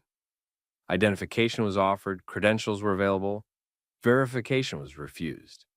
Backup was called anyway. A supervisor had to come in and stop it. That's why body cams matter when the footage is actually reviewed and released. Not because cameras magically fix policing, they don't. They matter because they cut down the room for fiction. The police board meetings after that drew more attention than usual. Residents showed up with the diner incident on their minds, but they didn't stop there. They asked how many earlier complaints against Pritchard had been screened out, downgraded, or dismissed. They asked what supervisors were required to do when an officer kept escalating minor contacts. They asked whether the department had any written rule requiring credential verification before a local officer detained or threatened force against someone claiming federal status. Those are the right questions. Specific questions. The kind departments hate when the public starts asking them in a room that goes on the record. Command staff had to answer for more than one officer. They had to explain why warning signs hadn't triggered stronger review. They had to explain whether race played a role in how suspicion was formed and how force was threatened. They had to explain why the department seemed more responsive after public embarrassment than after citizen complaints. Civil rights attorneys also weighed in, and their point was simple. Cases like this are exactly why qualified immunity keeps getting challenged. The doctrine is often used to shield officers unless a prior case matches the facts closely enough. But when misconduct is this basic, that defense starts looking thin. Refusing to inspect credentials and escalating anyway is not some impossible judgment call. It is a clear failure of duty. That's what makes the legal exposure real. The department eventually announced several changes. Mandatory documentation anytime an officer receives law enforcement credentials from another agency. Automatic supervisor response in disputed identity contacts. Expanded review of prior complaints for officers involved in high-risk escalation incidents. Better, necessary. Still not enough by itself. Rules only matter if supervisors enforce them early. That was the lesson people kept coming back to. Pritchard didn't become reckless in one afternoon. He had a history. The diner incident just happened in front of the wrong people, with the wrong cameras, at the wrong time for the department to protect him. That's not reform, that's pressure. Cross and Lane went back to work. That's another part worth noticing. They didn't become symbols by choice. They were doing their jobs, stopped for lunch, and got dragged into a power display by a patrolman who thought authority came from acting bigger than everyone else in the room. They handled it the right way. They stayed controlled. They kept the record clean. They let the facts do the damage, and the facts did plenty. Dylan Pritchard went from a patrol officer trying to run a diner to a suspended officer facing termination, federal scrutiny, and a public record that will follow him long after the headlines move on.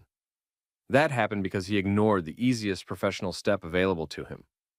Check the credentials, slow down, use procedure. He chose ego instead. That's what this story really shows. A lot of abuse of authority doesn't start with some giant conspiracy. It starts with one officer deciding he cannot be corrected.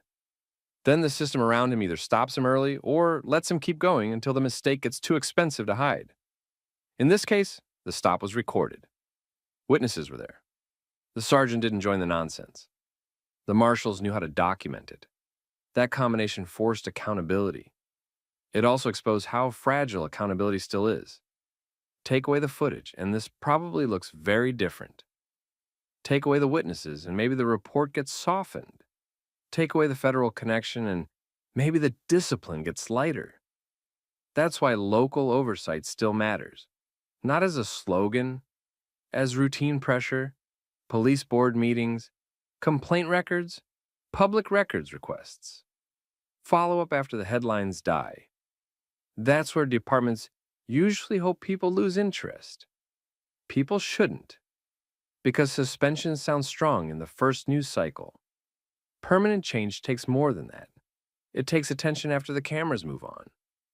It takes people checking whether policy changed, whether supervisors changed, and whether the next officer with the same pattern gets stopped before he creates another disaster. That's the part viewers should remember. This wasn't a tough officer keeping order.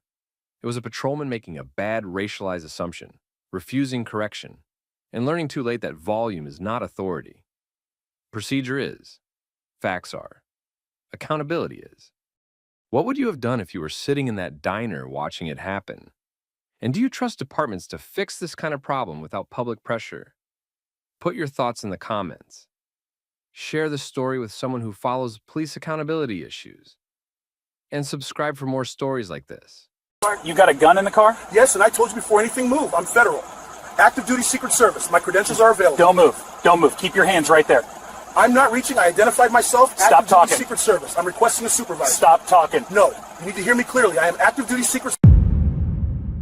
Could one bad stop end an officer's career for good? A patrol cop pulled a gun on a black father during a routine traffic stop, not knowing the man behind the wheel was an active duty Secret Service agent, trained to handle pressure better than most people in uniform. The footage didn't leave much room for excuses, and once supervisors and federal officials got involved, the whole thing started collapsing fast. Tell me where you're watching from, and if you follow stories about police overreach, body cam truth, and real consequences, like and subscribe. Cases like this don't fall apart because people tell the truth. They fall apart because cameras do. By the time Officer Travis Cole stepped out of his cruiser, he'd already decided the stop was bigger than it was. The vehicle was a dark SUV moving through a residential area just after dinner. The reason for the stop was minor. Cole later tried to dress it up in official language, but the dispatch audio told a simpler story. He had called in a basic traffic stop. No felony indicator, no violent suspect alert, no report of aggressive driving, nothing that called for panic. Inside the SUV, Aaron Whitaker was driving home with his wife and 2 kids. Aaron was 40, black, calm, and used to staying sharp in tense situations. He worked active duty with the Secret Service. That didn't make him untouchable, and he knew it. It did mean he understood procedure better than the officer walking up to his window. He knew how stops were supposed to go. He also knew some officers stopped listening the moment they saw a black man who didn't act nervous enough for them. Cole came in hot from the start. He didn't approach like a man handling a traffic issue. He approached like he wanted control first and facts later. His tone was aggressive before Aaron had even said much. Aaron kept both hands where they could be seen. His wife, Nicole, stayed still in the passenger seat. Their kids sat in the back, quiet at first, trying to figure out why this stop already felt wrong. Aaron did what trained law enforcement officers are taught to do when a firearm is in the vehicle. He disclosed it early. He explained that he was federal law enforcement and that he had credentials. He made it clear he wasn't reaching for anything unless instructed. That should have slowed the stop down. Instead, Cole escalated almost immediately. He stepped back, pulled his weapon, and pointed it at Aaron through the driver's side window. That was the moment the stop crossed the line. Aaron hadn't lunged. He hadn't argued. He hadn't hidden his hands. He hadn't refused instructions. He had given the officer exactly what a cautious officer should want during a stop involving a weapon: calm disclosure, clear communication, and no sudden movement. Cole ignored all of it. Aaron stayed controlled. He reported what he was doing and kept his hands visible. He told Cole again that he was active duty Secret Service. He explained that his credentials were available and that the safest move was to call a supervisor and verify through dispatch. That was the professional answer. It was also the obvious one. Cole didn't take it. He kept the gun up and started issuing rushed commands. Some didn't even fit together. He wanted total stillness, then immediate compliance with actions that required movement. He wanted answers, but every answer seemed to annoy him more. Aaron's calm tone didn't settle him down. It made him more suspicious. That's the kind of mistake bad officers make. They read composure as attitude. They treat professionalism like disrespect. Then they double down because backing off would mean admitting they misread the whole thing. Nicole understood where this was heading before the kids did. She turned slightly and tried to keep them quiet without making sudden moves herself. She also started recording on her phone once Cole drew the gun. Smart move. In cases like this, 1 camera helps. 3 cameras change everything. Cole's body cam was running. The dash cam was running. Nicole's phone captured the family's side of it. Later, a neighbor's doorbell camera added another angle from across the street. That mattered because officers like Cole usually count on their version getting written first and believed first. Aaron kept giving him a safe path out. He said he would comply. He said the officer could verify him. He said a supervisor needed to respond before anybody made the situation worse. He wasn't being difficult. He was trying to stop a nervous local officer from turning a traffic stop into a shooting scene. Cole treated that as resistance. He started talking like Aaron's federal ID was probably fake before he'd even seen it. That told everyone what this really was. Not confusion, not uncertainty.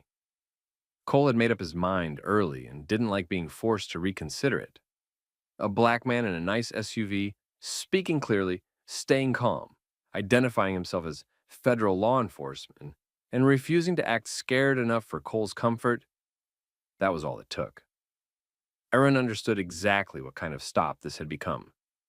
At that point, this wasn't about a citation.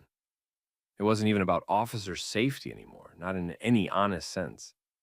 It was about control. Cole wanted to prove he was still the one in charge, even though he had already mishandled the stop. Then he made it worse.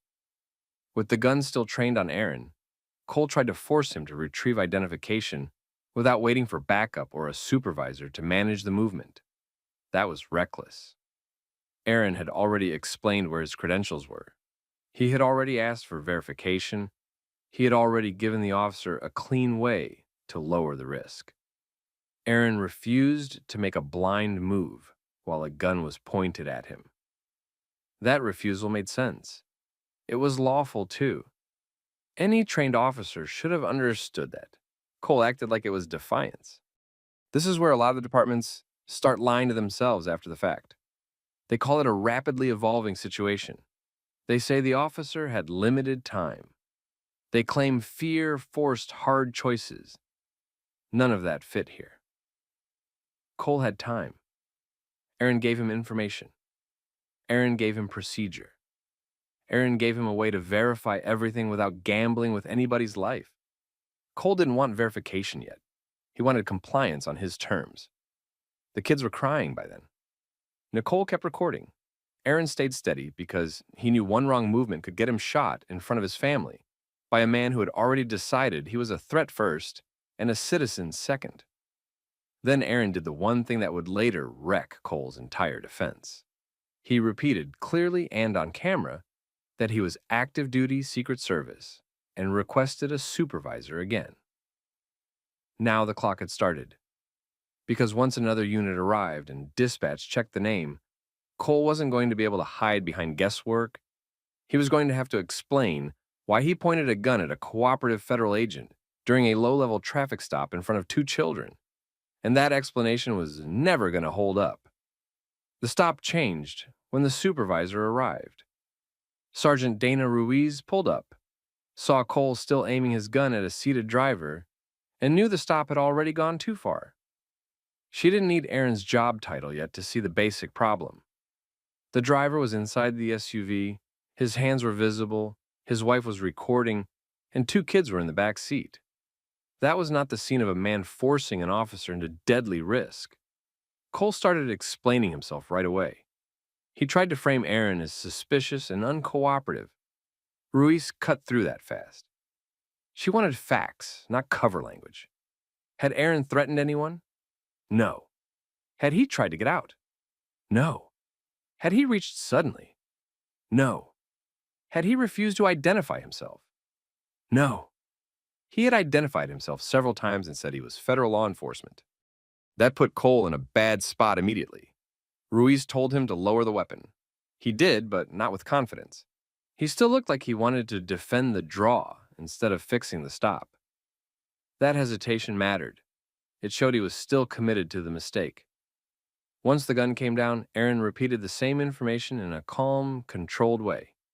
He said he was active duty Secret Service. He said he had federal credentials. He said he did not want to reach for anything until Ruiz gave clear instructions and verified his identity through dispatch. Ruiz handled it the way Cole should have handled it from the start. She asked where the credentials were kept. Aaron told her. She told him not to move yet. Then she called dispatch and started the verification process. No drama, just procedure. That was the real turning point. Up to that point, Cole had treated Aaron like a man making excuses. Ruiz treated him like a person whose status could be checked in a few minutes. That difference ended the guessing game. Dispatch ran Aaron's information and sent it up the line. Ruiz asked for confirmation through the correct channels.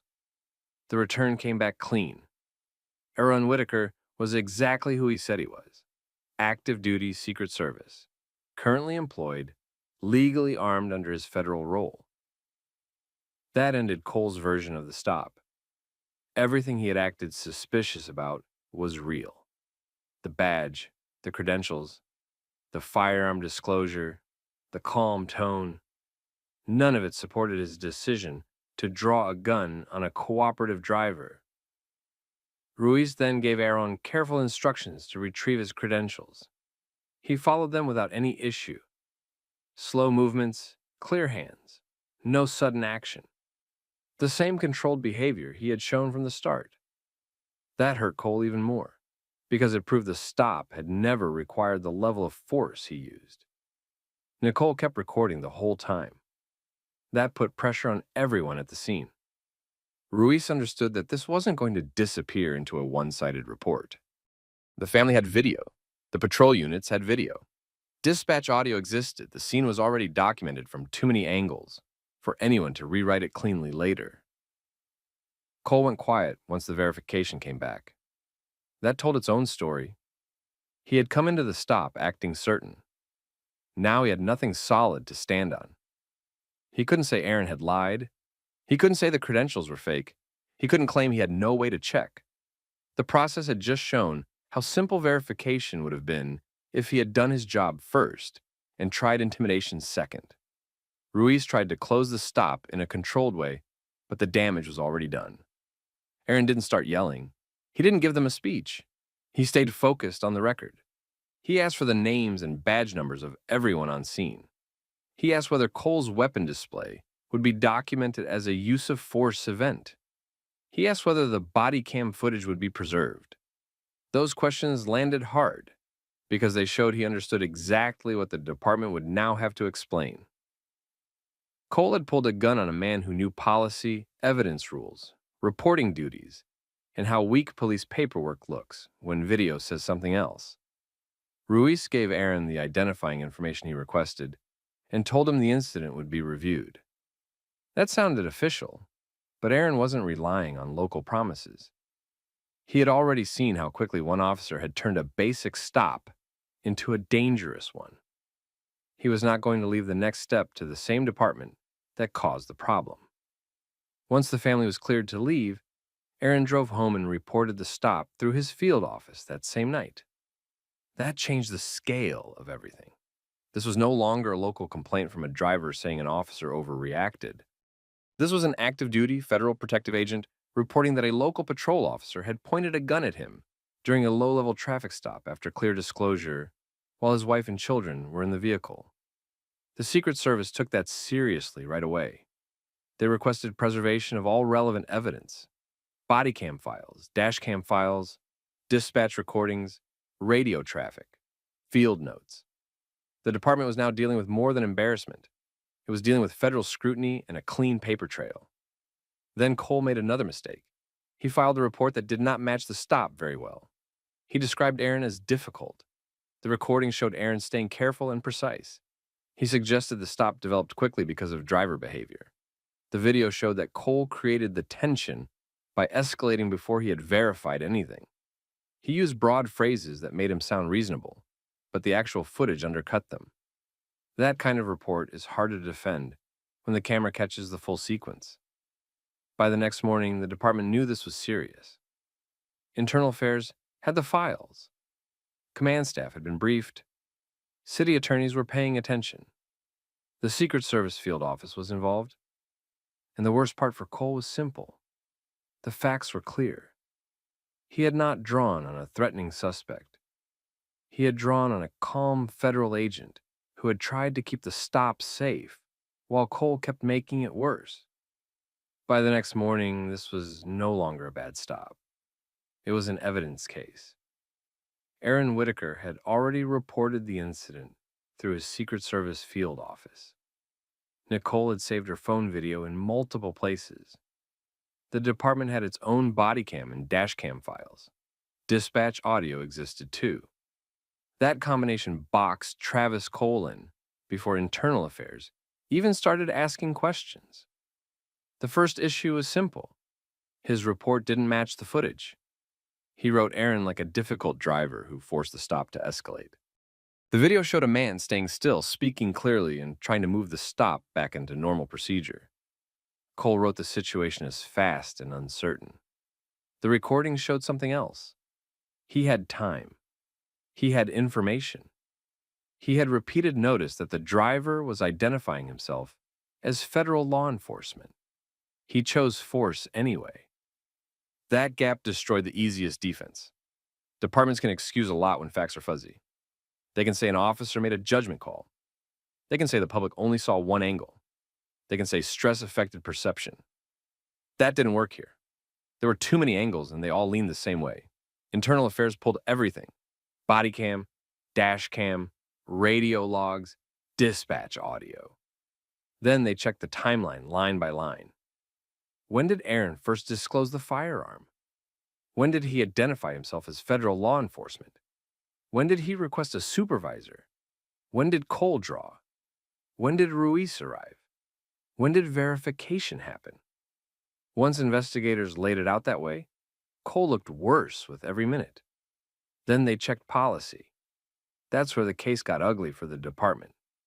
Local officers are not expected to blindly trust anyone who claims federal status. Nobody serious expects that. They are expected to verify the claim without turning a routine stop into a shooting risk when the driver is cooperative and contained. That's the point. Slow it down. Control the movement. Call a supervisor. Use dispatch. Confirm credentials. Cole skipped the important part and jumped straight to dominance. Training records didn't help him either. The department had de-escalation modules. It had reporting standards for weapon displays. It had procedures for supervisor response. On paper, the department could say Cole knew better because the department had taught better. That might help the city later. It did nothing for Cole. Then command staff reviewed his personnel history. That's when this stopped looking like one random mistake. He didn't have some movie villain file full of scandal. Real life usually isn't that neat.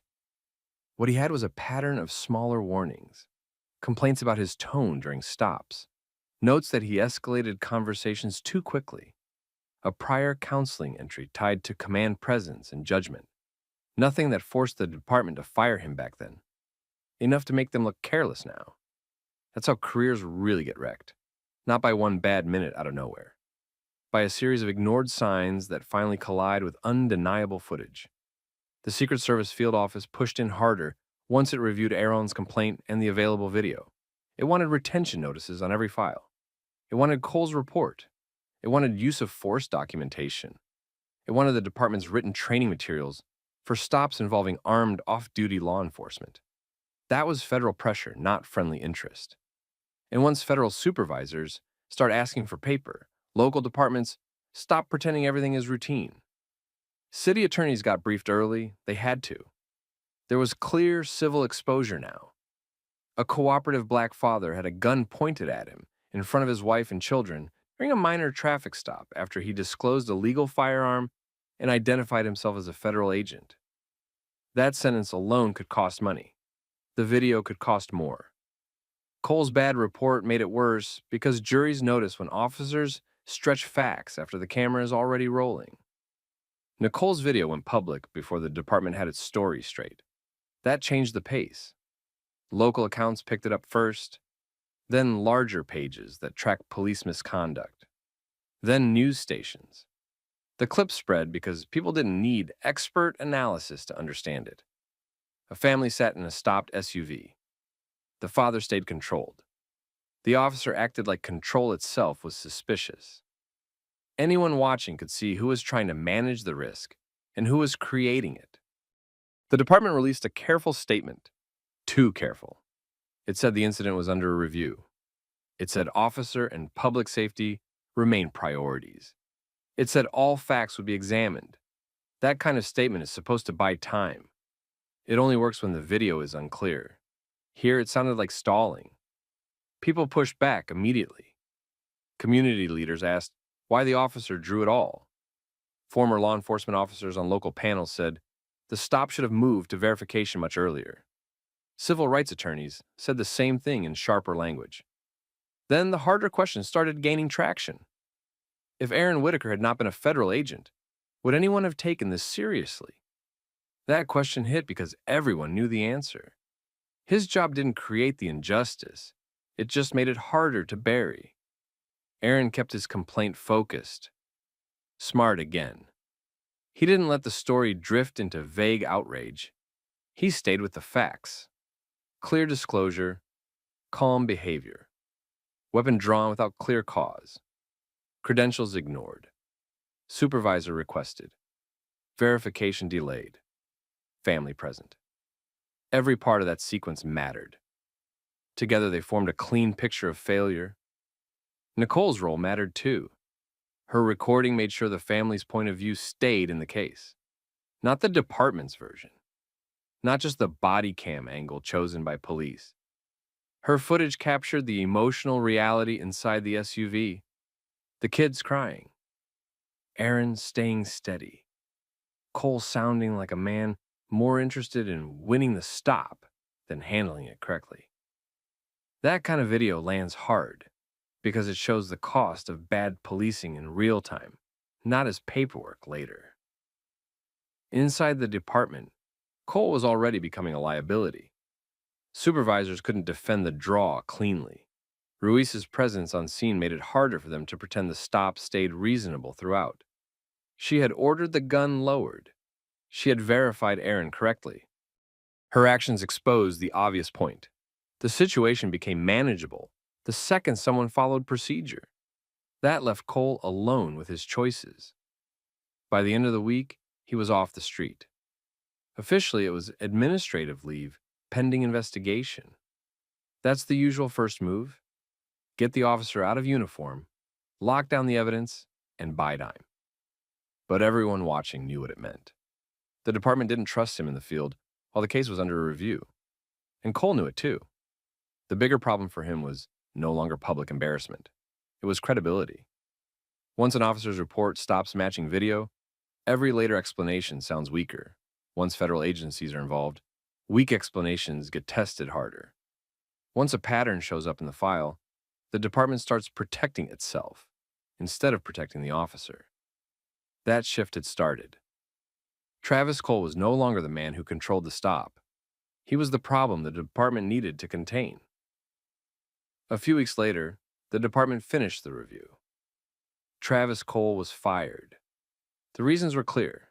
He escalated a minor traffic stop without enough cause, ignored a safe verification process after Aaron identified himself as active duty Secret Service, and wrote a report that didn't match the video. That report hurt him almost as much as the stop itself. Bad judgment is one problem. Bad judgment followed by a weak report is usually the end. The Secret Service kept pressure on the city the whole time. Aaron's field office wanted the footage preserved, the use of force paperwork reviewed, and the department's stop procedures examined. Once that happened, this stopped being a local embarrassment. It became a federal problem too. The city also faced civil exposure. The facts were terrible for them. Aaron had stayed calm. He had disclosed the firearm. He had identified himself. His wife and kids were in the SUV. Cole still pointed a gun at him during a low-level stop. The video spread because people could see how simple the case was. Aaron gave the officer a safe way to handle it. Cole chose force instead. The department then changed policy. Officers now had clearer steps for verifying federal credentials during stops. Drawn weapons on routine stops triggered tighter review. Supervisors had to respond faster when a stop escalated without a clear threat. The city later settled with the family. Aaron stayed measured through all of it. He made one point clear. His job was not the real issue. The real issue was that a black man could do everything right and still get treated like a danger first. That's why the story stuck. Cole thought he was controlling the stop. He was actually building the case that ended his career. What would you have done in Aaron's place? Drop it in the comments, share this story, and subscribe for more.